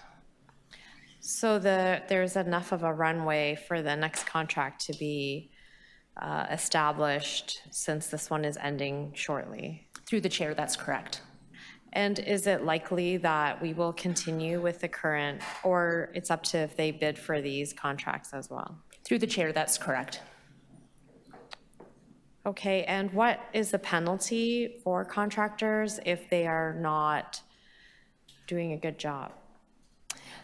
Through the chair, so through the quality control monitoring, any work that is not completed to the expectation of the contract must be redone at the cost of the contractor. I would like to request a map of my ward and all new trees planted in the last 2 years so that we can just do a double check ourselves, if that's okay. Through the chair, it would be our pleasure. Thank you, Councillor. Thank you. Thank you, Councillor Chang. Other questions on this item? Councillor Holyday? Thanks, Chair. So one contractor has left and the other essentially is picking up the demand. Is there an incremental cost to the city because of this? Through the chair, I mean, the balance of trees are going to be planted. Approximately a 7% increase would be the difference, or roughly $30 more per tree. So the second contractor charges a little more per tree.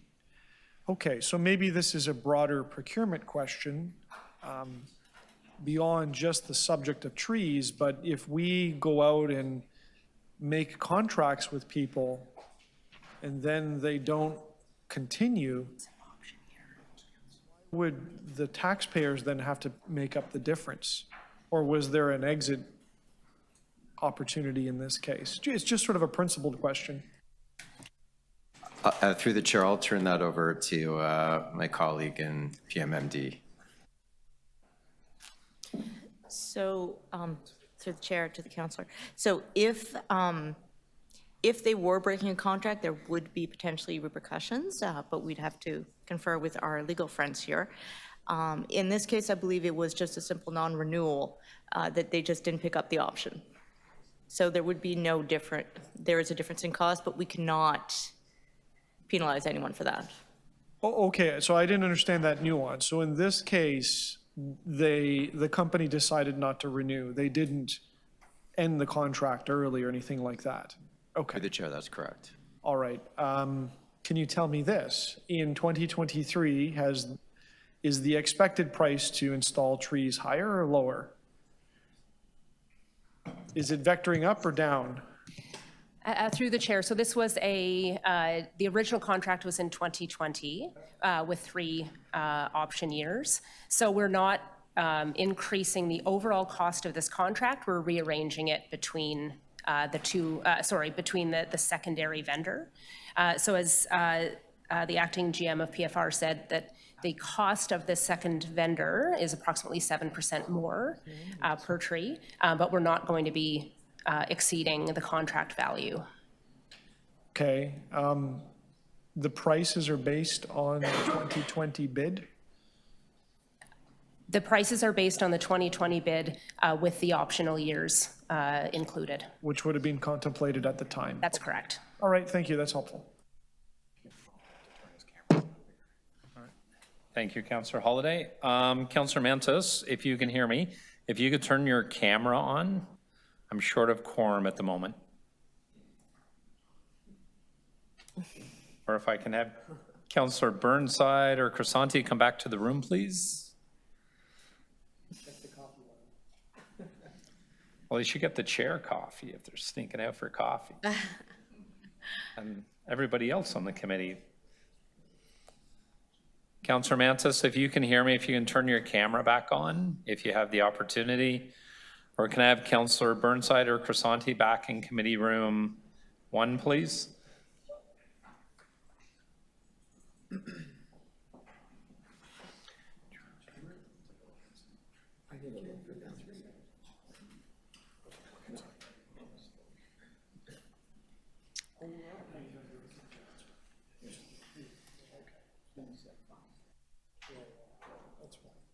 Well, this is,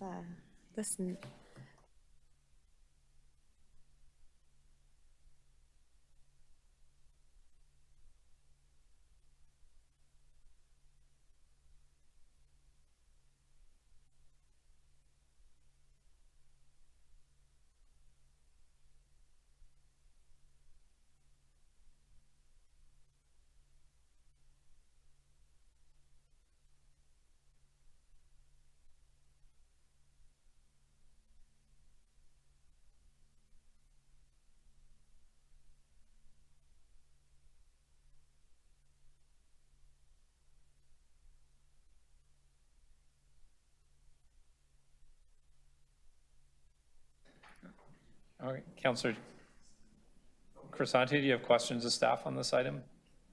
No? Okay. Councillor Chang, you have another question? yeah, just based on what Councillor Holliday said, that the cost is increasing, but it's not going to exceed the contract value. Does that mean that the number of trees being planted has been reduced?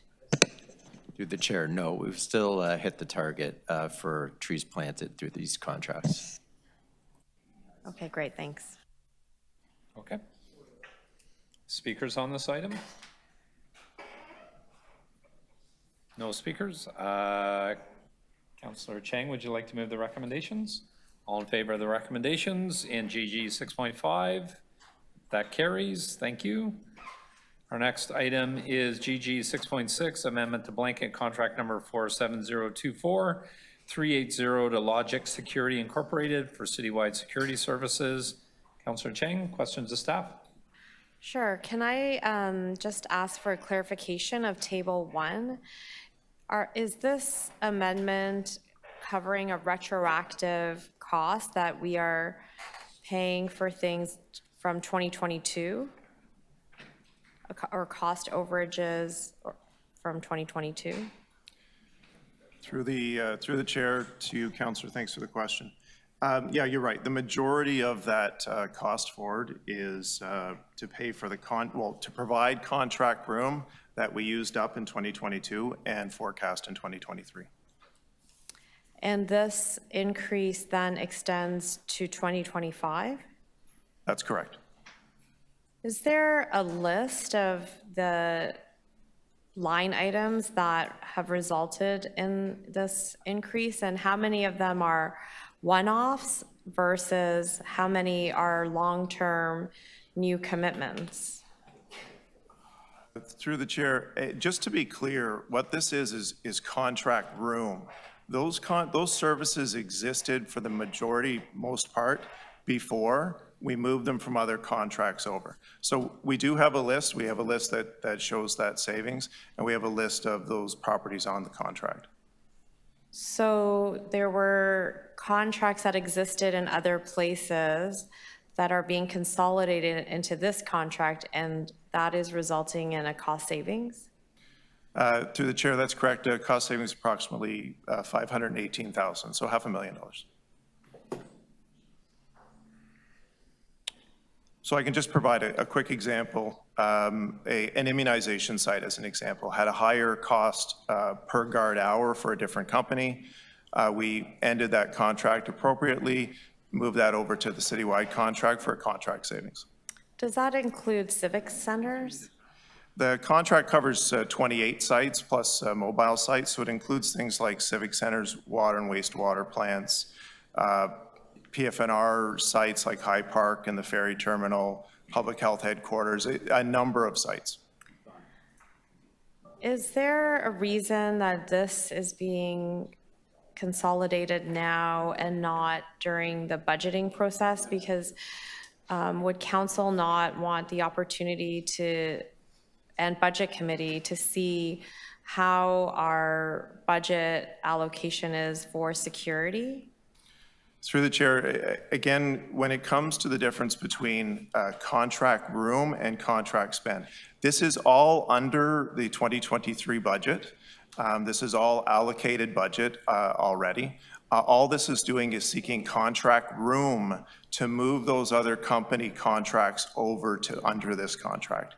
It's not seeking additional budget. Okay, so this doesn't change what we're buying in terms of security. It's more consolidating everything under one carriage. Is that what I'm Through the hearing? chair, I would characterize that correctly, correct. So for example, when there's immunization, at one point was it separate security? So I have immunization at North York Center, and was there a different security covering immunization versus the in-house security that is already at North York Center? Through the chair, just to be clear, so as an example, in 4 immunization centers, there was 3 different contract security companies. They had all of a higher rate than the existing citywide contract. So it's an amalgamation of those contracts into that one contract. And is there a decision that has been made that requires security at immunization clinics? Is that standard? Through the chair, yes, that is standard. Although we meet with public health very frequently to look at what is required in that one. And the security staffing complement is certainly reduced as we've reduced the immunization sites, and look to do and continue that till the end of 2023. So this... Right, last question, Councilor. Yeah, sure.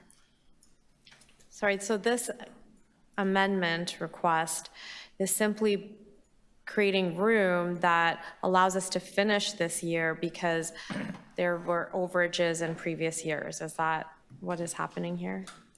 The chair, that's correct. Okay. Any other questions of staff on this item? I asked mine offline. Okay, all right. Speakers, Councillor Chang, you held this. Did you want to move the recommendations? To move the recommendation? Sure. Councillor Burnside's moving the recommendations on number 6. All in favor? That carries. Number 7 is, I'm reading all those, is 8 numbered contracts with Canada Clean Fuel Incorporated for the supply, delivery, and offloading of various fuels and services, including bulk, mobile, and emergency fuel. Councillor Chang, questions of staff on number 7? So I'm wondering if there is a breakdown of the financial impact of carbon tax, losing provincial fuel tax relief, and gas price inflation, which are the primary reasons that this increase is happening. So through you, Mr. Chair, the primary driver is the fuel prices. That's the key driver for the amendment. There are impacts based on changes in taxation at the provincial and federal levels as well. So when budget was set in February, was this covered in budget because were fuel prices not already similar priced, or is it because this contract precedes the increase we've seen over the last couple of years? So we, on an annual basis, recut the fuel budget. This particular amendment is to ensure that we have enough contract room in order to continue providing fuel to fleet assets. So they're really 2 separate things, but to answer your question, on an annual basis, we come back and based on historical view of fueling prices as well as what we expect coming forward, we'll recast the budget. I guess I'm surprised because I think in February, fuel prices were not that far off from what they are right now. So is this creating room for a projected increase in the coming up until 2026? So yes, we're making assumptions on what we expect the fuel price to be. We're holding it relatively level at 143 per liter through that period. Unfortunately, we don't have a crystal ball. We do not know what is going to happen with fuel prices, any global issues that occur. Yeah, who knows what happens with the fuel price. And do we foresee another adjustment in February when we nail down the budget? So our expectation is that this would carry us to the end of the contract term, which includes 2 optional years. So that would be to the end of 2026. We did include a 20% contingency in the event that we see increasing fuel prices. So our expectation is that we will not bring back another report, but again, that depends on what happens with fuel prices moving forward. Okay, thank you very much. Councilor Holloway, question? Did I hear you? I did, yeah. Sometimes you see something really interesting in the submissions from the public, and there was a question posed here. Do we have any idea how much the carbon tax contributed to the increase, or what the value of those steps are in these numbers? Yes, we would have that broken out. We'll try to get that together. I don't want to put you on the spot. I'd just Other be questions, curious. we do have it. We can break it down. So this is $27 million, right, is what this is today. And I'm assuming that out of the 27, do I have that right? It's $27 million. Yes, including taxes, yes. Right. But of that, I would guess that there's a fairly sizable piece that's a carbon tax. Yeah, again, Councillor, off the top of my head, I don't know what the breakdown is between the fuel price itself and the impact of carbon tax, but we can certainly get that information to you. Are the taxes among the pressures that result in increases like this, or is it just the commodity pricing? It's a combination of the two, but the contribution from commodity pricing would be the key driver. Fair enough. Thank you very much. Thank you. Thank you, Councilor Holloway. Other questions of staff on this item? Seeing none. Speakers? Can I have a mover? Councilor Chang, all in favor? That carries. Our next item is GG 6.8, amendment to purchase order number 602-5203 for legal services involving Union Station. Councilor Chang, you held this item. Questions of staff? So I'm just trying to understand, when we are talking about leasing retail operations at Union Station, is this legal services to cover negotiations with the province, with Metrolinx? It says via rails. So does that mean there's a profit sharing happening in the retail operations at Union Station? So through you, Mr. Chair, to Councillor Cheng, good morning. Morning. The Davies contract is specific to legal matters with the city. It covers leases. It covers the head lease with Osmington, who is the main operator of the facility, and operating agreements with Metrolinx. Metrolinx, just for your purposes, Councillor Cheng, has stratified ownership of the Bay concourses within Union Station, and the balance of the station is owned by the city. So there are distinct ownership in the city. So there's no profit sharing per se. The city owns the retail portion, and Metrolinx owns the Bay concourses that GO Transit users will use.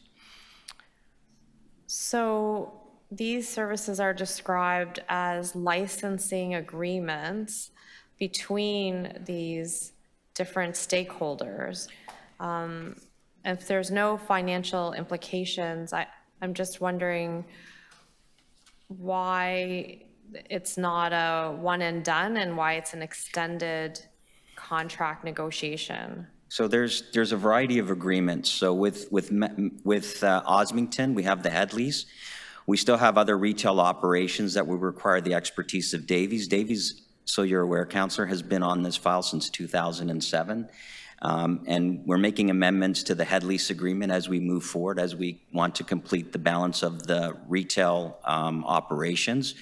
With respect to Metrolinx, we have an operating agreement. So Metrolinx has 2 large-scale projects underway at the station, one on the south end, which they are redoing the tracks to link into the city. And in the future, in about 3 or 4 years, as Encore converges onto Union Station with the electrification, they have another construction program. So we need to amend their operating agreements to take into consideration these future projects to make sure we can ensure the continuity of the city and the operations of Union Station. So they are complex agreements that require amendments. And my last question, just given that it's such a long-term relationship that we need to have at Union Station with these stakeholders, is there a reason why these are not done in-house, why we don't have a legal department that has the expertise to maintain all of these complex relationships? Because it seems to me that given this history and complexity, that now we have one law firm that has the history and knowledge, and we don't have that in-house. So is there a reason why that we've gone in this direction? Through the chair, Councillor, I'll defer that question to legal. Yeah, and I'll answer that question in the sense that you know, we made the evaluation that this skill set was beyond the scope of legal services capacity and expertise. As the executive director has sort of outlined, this is a very specific, complicated level of agreements at all sorts of negotiation points, from the head lease all the way to Metrolinx. So they are, in our view, fundamental to go to an outside firm for this service.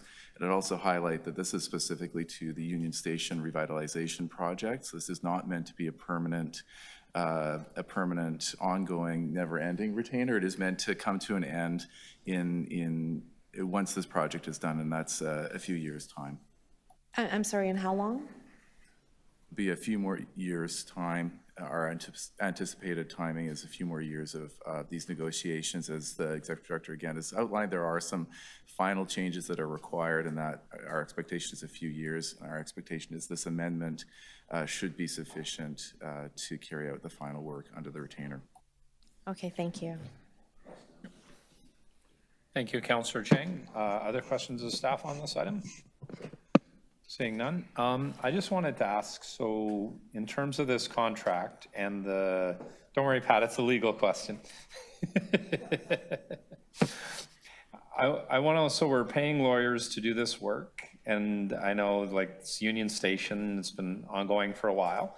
How do we transition the skills that we're paying for, the skill set that we're paying for, into our legal department? Because I'm sure as the city gets bigger, bolder, doing lots of work around things like this on infrastructure, how do we ensure within the legal department we have these skills transitioned into the legal department, so we're not paying for this on a kind of a project by project basis when we should probably be making sure we have a lawyer within legal that can do it? And again, I want to emphasize that's a long-term plan here, and those plans are underway. This project will come to an end at some point where we can transition this sort of ongoing work in-house. The city solicitor is always concerned about costs, and we understand that doing it internally is oftentimes the most cost-effective. So these are plans that we have well underway, and I think I'll leave it at that answer. So can I say that there's a plan in place within legal in the future to look at these scenarios so we're not paying outside contracts in the future? So again, from time to time, we will still have to use external counsel for a variety of reasons where it just isn't reasonable to maintain the expertise internally. But in this case, the expectation is that it will be eventually moved internally once this specific project has come to an end. And, I think plans are underway. I'm not concerned about developing the expertise in-house. It's really just a matter of finishing this work with the firm that has a 15-year experience on it, and that obviously is something that we can't take on immediately. Okay, all right, thank you. So there's no other questions of staff on this item. Speakers? I'll just. Councillor Cheng? So, this started in 2007, and we basically paid this legal team to develop the expertise that they now have that we cannot unhitch ourselves from. So I think in general, when we're embarking on multi-year legal journeys, we should examine how we can grow capacity, because as much as we're being assured that there is a likely end in the horizon, in 2007, did we imagine that we would be on a 15-year journey? I'm not so sure. So I agree with Councillor Ainsley that we should be examining how we take on external legal advice, especially if we foresee a 15 to 20-year journey on a particular project. But I will support the motion. Okay. Thank you, Councillor. Councillor Chen's moving the recommendations in the report. All in favor? That carries. Our next item is GG 6.12, amendment to purchase order number 6052995 with Aquicon Construction Company Limited for the construction of the new net zero Northeast Scarborough Community Recreation Center and Child Care Center and Joyce Trimmer Park improvements for the Parks, Forestry, and Recreation Division, held by Councillor Cheng. Councillor Cheng, questions of staff? Yep. So this purchase order amendment is requested to address unforeseen site conditions as a result of the presence of contaminated soil. And I'm just wondering, how was this missed in prior testing, soil testing done before construction began, or if it was done at all? Through the chair, I'll start and turn it over to Mr. Gresley-Jones for more technical response. But essentially, the standard soil testing was done, which we would do for these types of projects. And unfortunately, this type of contamination was not noted. I will say that had it been, this would have been the costing associated with its removal. But I'll ask Jesse to expand on that. Sure, thank you for the question. So the geotechnical work does spot check, so it reduces our risk, but it is not 100% certain on the outcome until we have full excavation underway. However, we do include in our contracts a line item for the removal and disposal of contaminated soil with the assumption that it may be present regardless of that work being undertaken. So in this instance, it is a relatively straightforward amendment in which we are simply executing on those predetermined rates and requesting this variance. So it was already, I guess, predicted or budgeted for that this could happen? The risk was present, and so it is established within the contract. Okay, great, thank you. Any questions of staff from other members of the committee? Seeing none, Councillor Cheng, would you like to move the recommendations? Sure. Moved by recommendations on number 12, moved by Councillor Cheng. All in favor? Carried. Our next item is 18? 14. Oh, 14, sorry. Can't read my own writing this morning. GG 6.14, amendment to various non-competitive blanket contracts to support COVID-19 related responses in long-term care homes, held by Councillor Cheng. Councillor, questions of staff? I just want to confirm, is this amendment for costs that have already been spent? Through the chair, yes, it is. And what is the time period covered by the contracts being amended? Until the end of 2022. Okay, so it's long been spent. And are these costs going to be recovered from the provincial government? Through the chair, yes. We've already received $5 million. Great, that's all I had to ask. Thank you. Thank you. Other questions of staff on this item? Seeing none, Councillor Cheng, would you like to move the recommendations? All in favor of the recommendations on GG 6.14? Carried. Thank you.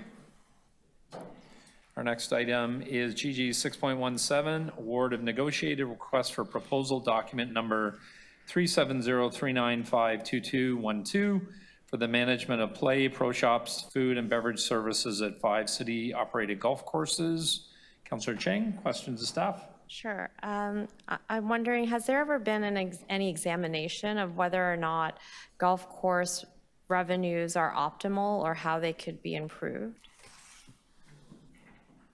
I'll actually turn that over to Christina to speak about the initial golf review, but I will say through the approval of the hybrid model, the intention was to create another sort of revenue sharing arrangement that would incentivize the operator to help grow the game, the revenues, as well as the overall customer experience. And that is the recommendation coming forward today, which meets council's objectives.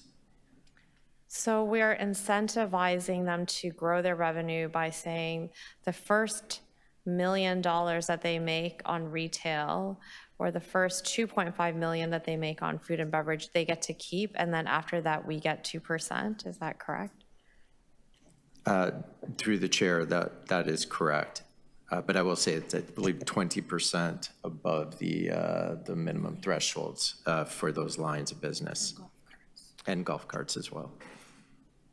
So for the $5.6 million that are the annual average made over the last 5 years, what is the actual revenue when you minus the cost of maintenance and state of good repair? Or does that already incorporate that in the calculation? Is that net or gross? So it's gross, and the park's operating budget is not sort of factored into what we've included here in the report, which is based on the average annual performance of revenues earned through green fees over the average 5 years of performance, and what we believe that'll translate into with respect to the percentage sharing that we're getting on the green fees, plus the other lines of business under this arrangement. So it's very hard from this report to see how successful the golf course program is, and is there a goal of how much money we would like to be making over and above cost of maintenance, state of good repair, and beyond the 5.6 million? Is there an increase over years that we hope to be making? Because without goals, just to incentivize something does not necessarily result in the outcome that we hope to achieve.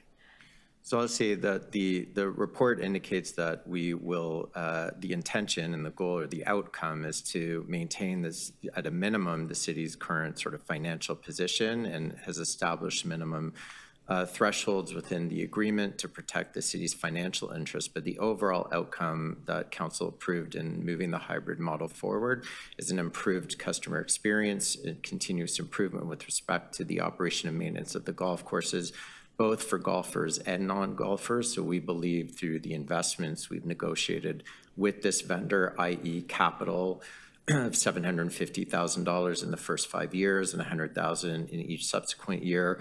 Those are new components of a contract that have never been negotiated before, and we believe will help grow the game, make it a better experience, and therefore the financial returns will also be enhanced. So I know that golf courses have been discussed, as potential sites for housing development or other uses. What happens if city does change the use of the land and we have these commitments?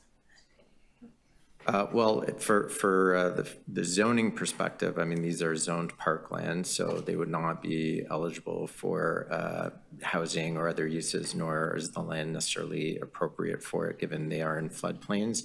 But I don't know if anybody from planning is here that would want to speak to. Or so other uses, including other kinds of parks. So we decide that, maybe we want only 3 golf courses. Then what happens in these contracts? Last question, Councilor. Okay, thank you. If council changes direction with respect to the uses of these lands, then we would have termination clauses built into that agreement that we would have to exercise. That would be on council's direction. Thank you. Thank you, Councilor. Councilor Holiday, your questions of staff? Thanks. I think they're easy ones. To be financially successful in the golf course program, I guess there's a few ways we could do that. We could cut costs, we could increase prices, or we could increased volume. Could you tell me which of those or any of those that this contract contemplates? I would say that through the chair, it contemplates all of them in terms of council's direction to make sure that golf remains affordable and accessible. The city retains the establishment of green fees. However, with the other investments this operator is going to make with, for example, electrifying golf carts and improving food and beverage and pro shops, the intention is that it will also generate the types of financial returns that we're looking for. So we think it creates a really balanced approach in the terms negotiated. So the easiest way, or would I be correct in saying the easiest way to make the program really successful is just fill up the golf courses, fill up all the time slots. And I know, weather and different things impact it, but by having people out playing, you bring in the revenue and other things. So, how does this contract meet that objective or contribute to that objective? You are correct, through the chair, and I would say that the contract is set at a minimum number of rounds by which the city needs to achieve financial return, and then it incentivizes the operator to grow those beyond that. Is the city expecting some great financial windfall out of our golf course program? I'm sorry, I couldn't catch the question. Is the city expecting a great financial windfall out of the golf course programs? I would say we're not expecting a great financial windfall. We're looking to protect our current financial return and grow it reasonably.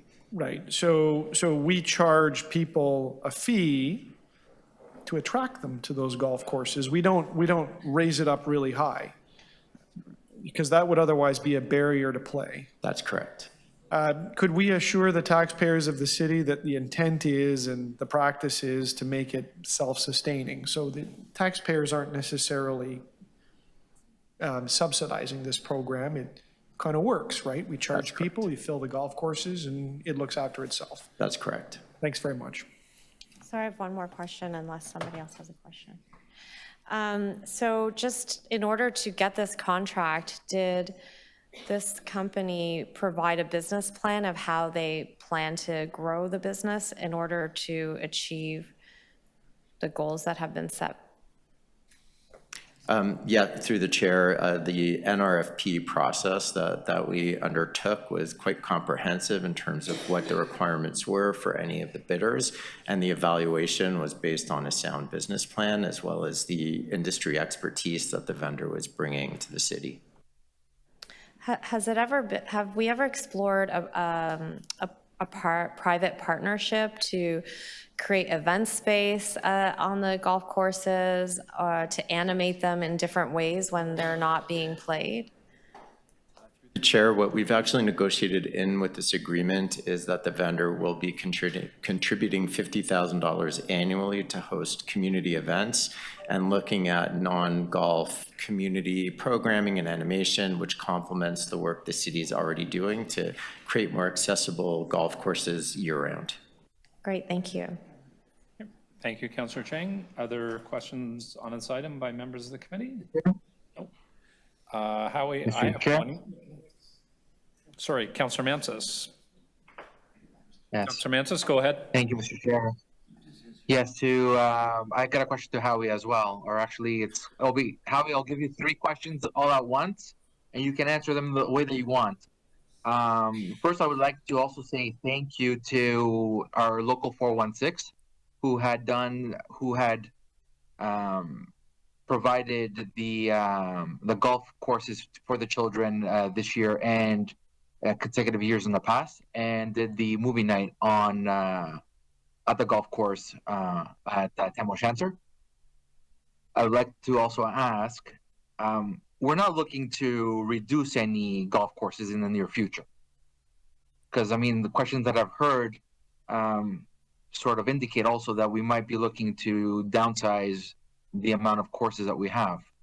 But can you also explain how do we have an increase in the memberships over the last years, especially during COVID? Thanks, Howie. Thank you. Through the chair, I'll try and tackle the 3 questions. So the first question, if I'm understanding it correctly, is that we will continue to deliver the community events that the community has come to know, and we've negotiated those into the agreement. I think there's 6, minimum of 6 events that are scheduled a year, and I mentioned the funding that's being provided. The second question is there's no planned reduction in the golf courses. And the third question is, yes, the contract expects increase in memberships and rounds played. And is there also, does the city have an agreement with or a cooperation with Golf Canada that do the educational piece for the children, that we see that some of them have actually played in the PGA golf? We have negotiated in opportunities to build partnership programming. For example, we currently have one with First Tee that is really focused on junior players, and we can grow those types of arrangements as those opportunities arise. I'll also say that maintaining discounted rates for seniors, youth, women have all been factored into the agreement so that we can continue to reach traditional golfers, new golfers, and diverse golfers. Thank you, Howie. No more questions, Mr. Chair. Thank you, Councillor Manses. Thank you, Councillor Manses. Other questions from the committee? Seeing none. Howie, I just wanted to ask one around, so winter use, we're talking about more activities in the winter, which I think is great. And this is the washrooms are going to stay open during the winter. Is there any signage at the gate that says, publicly available restrooms? Thanks for the question. We will make sure that there's signage available. Okay. I'm just thinking about as more people are out and about, and I've had people that don't always understand these golf courses are owned by the City of Toronto, if we're keeping the washrooms open, and there always seems to be more demand for people out and about walking or cycling or winter activities. Yeah, and we will make sure our digital channels are also clear. Okay, thank you. Speakers on this item? Councillor Holyday? Chair, I'd love to move the staff recommendations. I also just wanted to take a moment to thank the Toronto Public Service for a very good news story. I love golf. I wish I could play it more often, but I would say that I'm grateful for the opportunities that the city-run courses provided to me through my life as a method to reduce the barrier to entry of a great sport. And I think any athlete, regardless of what sport they choose to have their passion in, can appreciate the opportunity to try different things because it's all about athletics. Golf is just one of those options. But I really wanted just to speak about the many constituents that I've heard from, and people that aren't even necessarily constituents, but maybe out in the west end of the city that have sent a little note about this particular item or when golf has come up in the past. And many of them are seniors, and many of them told me that they really look forward to the opportunity to go and play at the city-run courses. I mean, this is the highlight of their week, if not a few times a week. Not because of just the sporting aspect of it, but the social aspect of it. And that's when a group of people can get out together and play and enjoy sport and frankly enjoy the outdoors because it's so necessary coming out of COVID. So I just really wanted to say a job well done. And I think this report answers all the financial questions and provides a sense of optimism. And most importantly, what I got to in my line of questioning is it looks to fill the courses. And that's a great news story, just from a revenue perspective and the custody of assets, but just the idea that people are out there enjoying the sport. So thank you very much. Thank you, Councillor Holyday. Other speakers on this item?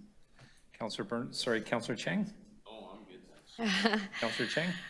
So this is a 10-year contract, and I just want to say that I hope that we are monitoring outcomes and ensuring that, we are moving in the right direction because it's a very long commitment. And we do hope that more people get to experience something that is usually, something that is reserved for people who have wealth. So I look forward to these events and will hopefully bring my kids who have never golfed before. So Thank you.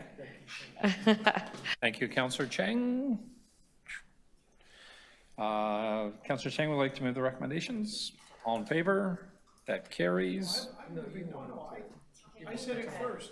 Sorry, Councillor Holiday is moving the recommendations. My apologies.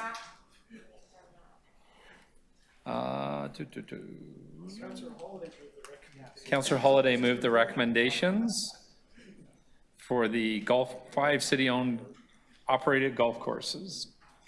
Number 19 is our next item, GG 6.19, non-competitive contract with Sanscon Construction Limited for construction services for water main and water service replacement on O'Connor Drive in Ward 19.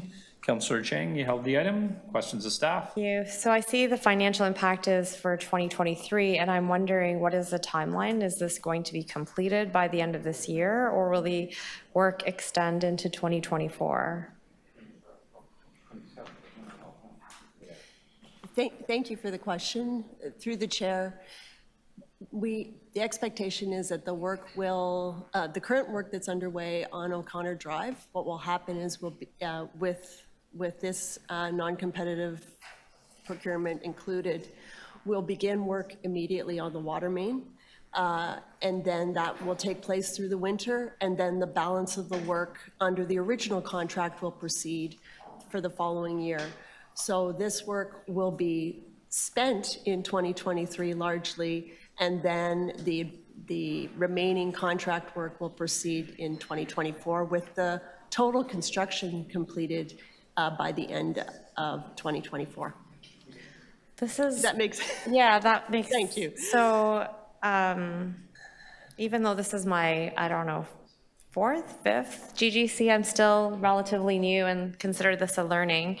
So is this common that we ask for more money, but then load it to the front of the contract, and then the existing money that's already allocated, put it to the end of the contract? Is that a common practice? Because I think this is like second time that this has come up today. So thank you through the chair. I'm also new to so. Welcome. Thank you. So what has happened is that because this is a water main construction, this work will be underneath the balance of the contract. So it's about the layers of work. So the water main will be built, and then we will complete the works above the water main. So that's why it's not loaded in the contract. It's just the value of that work is beneath the other work that's being performed. And so this is a surprise add-on that we've had to make in order for the rest of the steps to happen? So through the chair, what occurred was the original contract was scoped, and it was determined at that time that the water main didn't meet a requirement for replacement. When the work began, water main breaks began to occur, and we just determined that based on that and the current condition of the water main, that it needed to be replaced. And that's why the new contract for the water main replacement. And when we negotiate these contracts, are there contingencies built into the budget because things like this often happen? So there are contingencies in the contract for the work that was specified in the contract, but unfortunately this was new work and therefore a new procurement. Thank you. All right, thank you. And sorry, I would like to introduce Jennifer Harkness, who has a really cool title, I think. She's the Chief Engineer and Executive Director for Engineering and Construction Services. Welcome to the City of Toronto.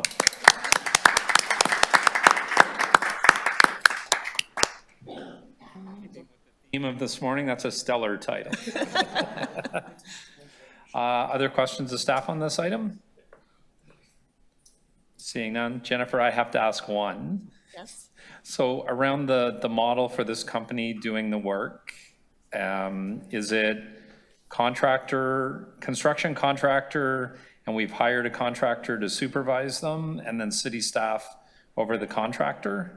It is. We have a contract administrator who is monitoring the performance of the work. Yes. So my next question, which I'm sure you know is coming, is So if the contractor isn't doing the work to city specifications, Yes. what kind of hammer does our contractor supervisor that we've hired hold over to them to make sure they're doing the work according to what they won the contract to? So the contract administrator is providing full-time oversight of the contract. And as part of that, they're also doing performance evaluations of the contractor. In this case, we have completed 2 performance evaluations, and they've performed, they've met expectations in their performance. As well, when there's changes that happen or issues that arise or deficiencies in the contract administrator is expected for every contract to identify those deficiencies and working with the contractor, ensure they have a plan to remedy them as quickly and as timely as possible. Okay, all right, thank you. Those are my questions. Councillor Chang to speak or move the recommendations? Move the recommendation. Councillor Chang's moving the recommendations on number 19. All in favor? That carries. Our next item. 20. GG 6.20, amendment of waterfront property management agreement with Toronto Portlands Corporation, held by Councillor Chang. Questions of staff, Councillor Chang? So this is a very long contract, and I'm just wondering, has an assessment ever been done on the performance of the Toronto Portlands company? Have we ever done a performance review? You, Mr. Chair, to Councillor Chang, if I could just provide some context. Yeah, So sure. TPLC is a separate corporation under the umbrella of Creatio. So for all intents and purposes, this is an agreement with Creatio. Ourselves. Although we haven't done a formal assessment, we do review the annual audited financial statements that are submitted through executive committee. We have, through the centralization in citywide real estate, we have engaged with Creatio in reviewing this. So to answer your question in terms of a long-term lease, it's important that Creatio have that runway because there's a lot of future development needed there. So they've probably got a runway of 5 years of planning and then do the whole development. So that's why we're going into a 20-year agreement. Some marriages don't even last that long, so I just want to make sure that that it's done, carefully. And to just augment what Pat was saying, Councillor Chang through the chair, there is also a board that reviews the fiduciary accountability that they have, so that does happen too. Just want to let you know that. Great, thank you. I'm good. Thank you, Councillor Chang. Other questions on this item? Speakers on this item? Councillor Chang, you held it? Move the recommendation? Yep, move the recommendation. All right, all in favor of the recommendations? Sorry, I need Councillor Burnside or Crisanti, one of you to, Councillor Crisanti or Burnside? Councillor Crisanti, I need one of the two of you to sit in your seat, please. We're voting.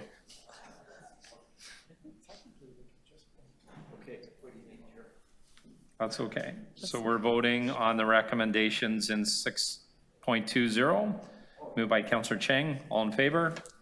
Carried. And I am just, so right at this point, it's 20 after 12. We have 3 items left on our agenda. I'm going to move a recommendation to work through lunch and finish. I don't think it'll take us very long. No. All in favor? Carried. Our next item is GG 6.20, amendment of 66.21. Amendment to Coca-Cola Coliseum lease and sublease. There's a confidential attachment held by Councillor Chang. Councillor Chang, questions of staff? So actually, I think need to go on camera to discuss this because it's regarding the confidential. Okay, so. So can we leave it to the end? Yeah, I do confidential in camera at the end, so I will hold that one down.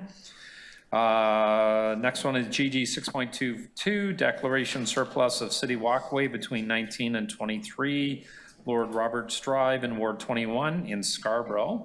Councillor Holiday, you held this item? Yeah.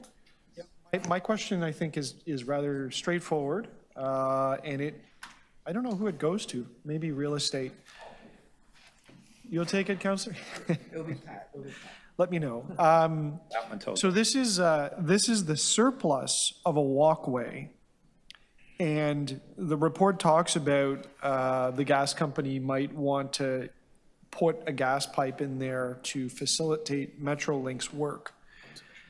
My question is, if we surplus it, and regardless of what happens with the gas pipe, is there any chance that somebody else could buy the property and it would therefore no longer be a walkway? So it goes past a bunch of buildings and a bunch of properties, but at one point it passes right between two houses. And is there any chance that one of those property owners might, like a bigger yard? And in doing so would no longer make it a functioning walkway? So what assurances we have that that scenario doesn't happen, even if it's unintended?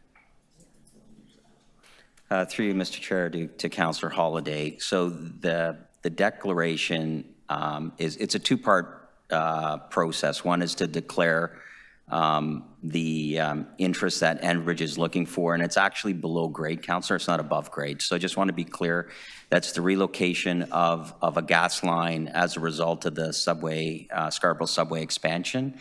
So they need to relocate their gas line underneath the sidewalk. So for all intents and purposes, it's an easement for the subsurface, not for surface. Okay, so the surplusing is really the portion that's underground. That is correct. So phase one is to declare it surplus. Phase two is then and because they're asking for a permanent interest, then the phase two part of this is to then enter into negotiations at fair market value for that subsurface interest. Thank you. That's very helpful.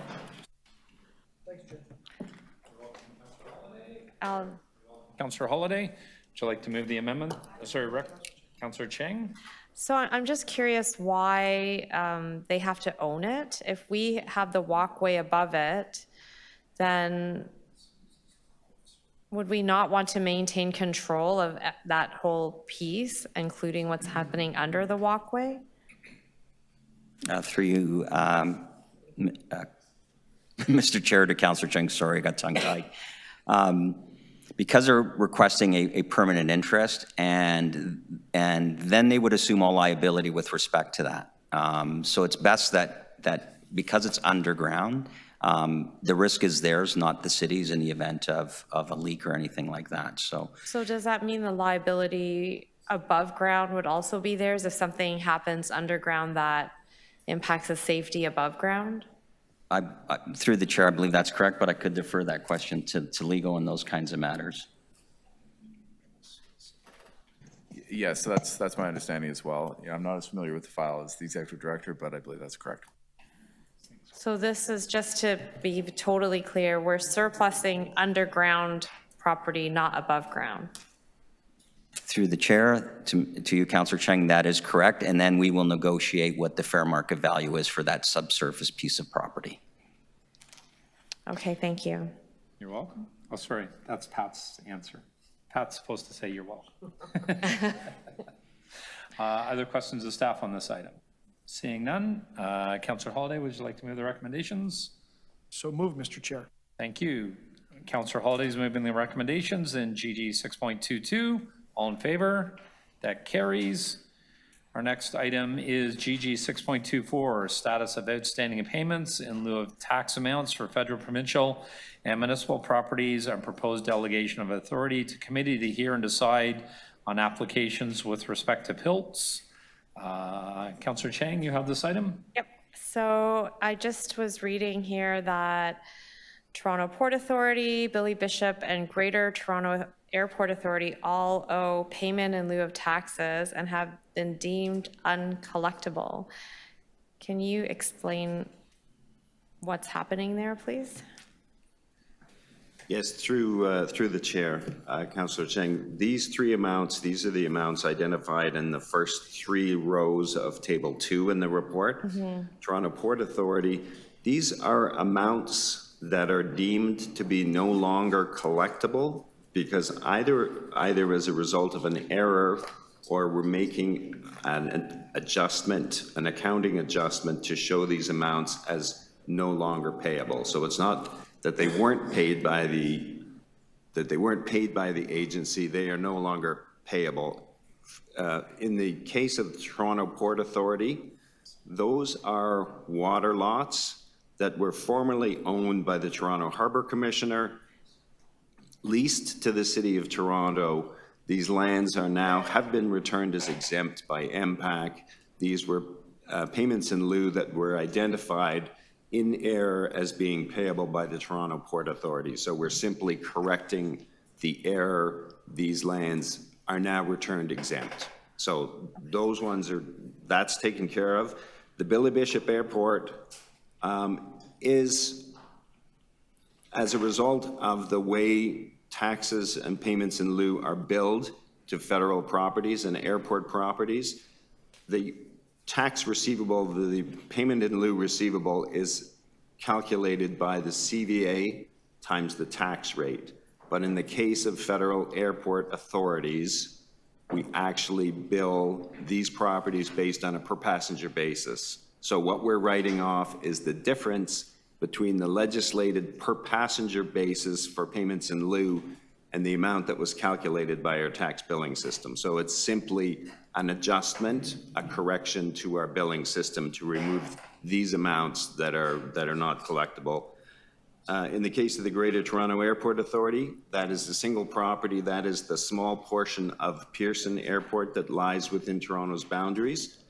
This is a 2001 receivable that should have been written off before when we reported to council in 2015. This one was simply missed at that time. So it's a small amount. It's a receivable that was created in 2001, but it's no longer payable for the same reason as the Billy Bishop Airport. And then the federal tenants that is delinquent in payment, what happened there? The federal tenants, where we have tenants that occupy federal property, we are sending them bills directly. If the tenants leave without paying their taxes, then the only thing we can do is go back to the federal agency who held the lease with the tenants and see whether they can be collected. And in this case, these were amounts that were written off because the tenant refused to pay, the tenant left without paying, the federal government has refused to pay those tenant amounts. So in this case, we have no alternative but to write them off as uncollectible. So the federal government subleased municipal property to somebody else. They didn't pay, and the federal government is refusing to pay. It's federal property that was leased to a tenant, Oh, a okay. business tenant, directly from the federal agency. Right. The tenant didn't pay, the feds have refused to pay. Oh, okay, thank you. Thanks. Councillor Mantas, questions on this item?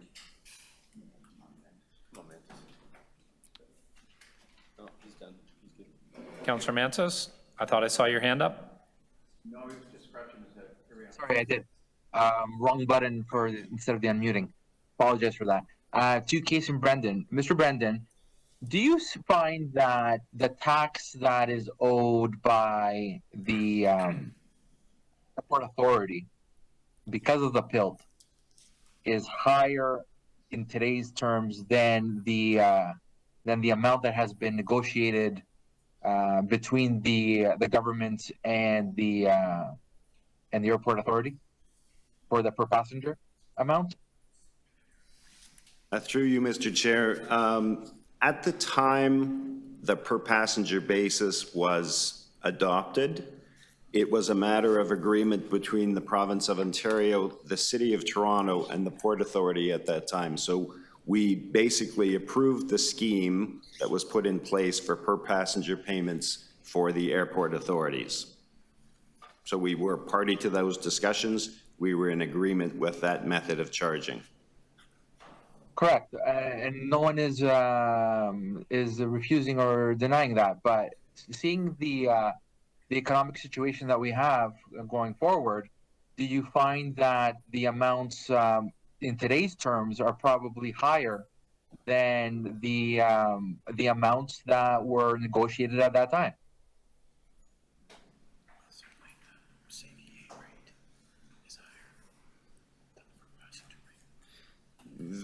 Yes, what we can say, Councillor Mantas, is if you take the CVA rate and multiply the tax rate, then it is higher than the amount of than the payment in lieu that is indicated by the per passenger basis. But it is. Would it be a, Sorry.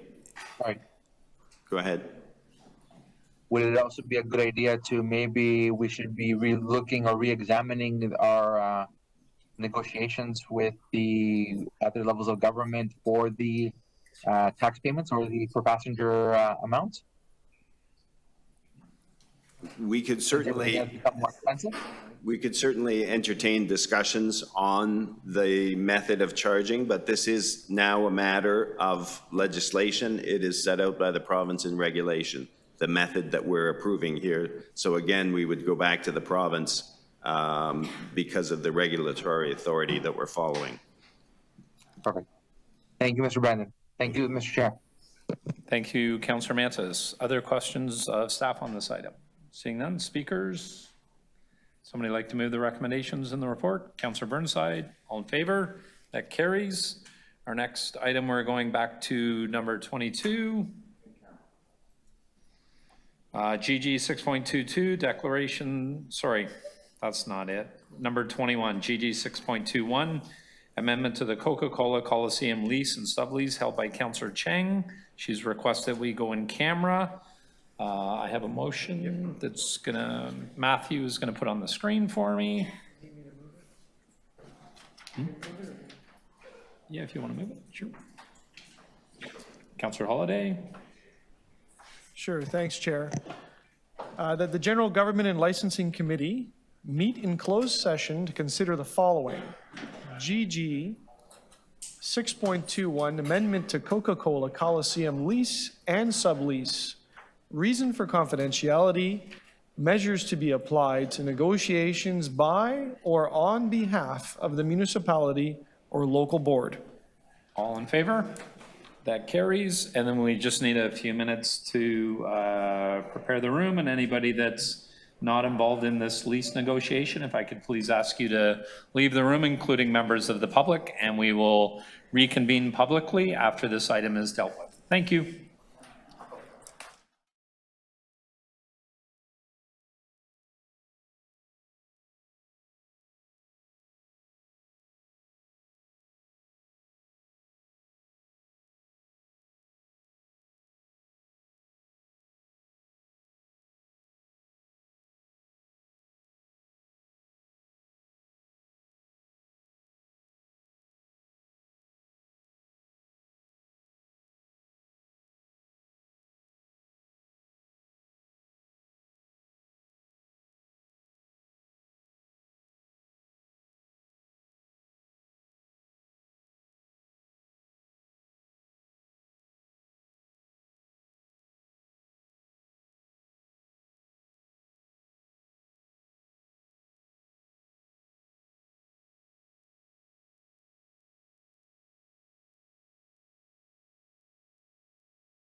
All right, committee, we're back in public. We were reviewing GG 6.20, the Coca-Cola lease and sublease for the Coca-Cola Coliseum, held by Councillor Chang. Councillor, did you have any questions in public or comments you wanted to make? Nope. Other speakers on this item? Seeing none, can I have a mover for the recommendations? Councillor Chang, all in favor? That carries, and I believe, okay, and we will have a motion for the confirmatory bill. Where's everybody going? We're going to debate the confirmatory bill. Would somebody like to move the confirmatory bill? Sure. Councillor Holyday? Yep. Sorry, I'm squinting here. That confirmatory bills to confirm the legislative proceedings of the General Government Committee acting under delegated authority at meeting 6 on October 2nd, 2023, be declared as bylaws and passed subject to section 226.9 of the City of Toronto Act 2006. Thank you. All in favor? That carries, and I am going to delegate my authority to adjourn the meeting to Deputy City Manager, Corporate Services, Josie Cioli. Meeting adjourned.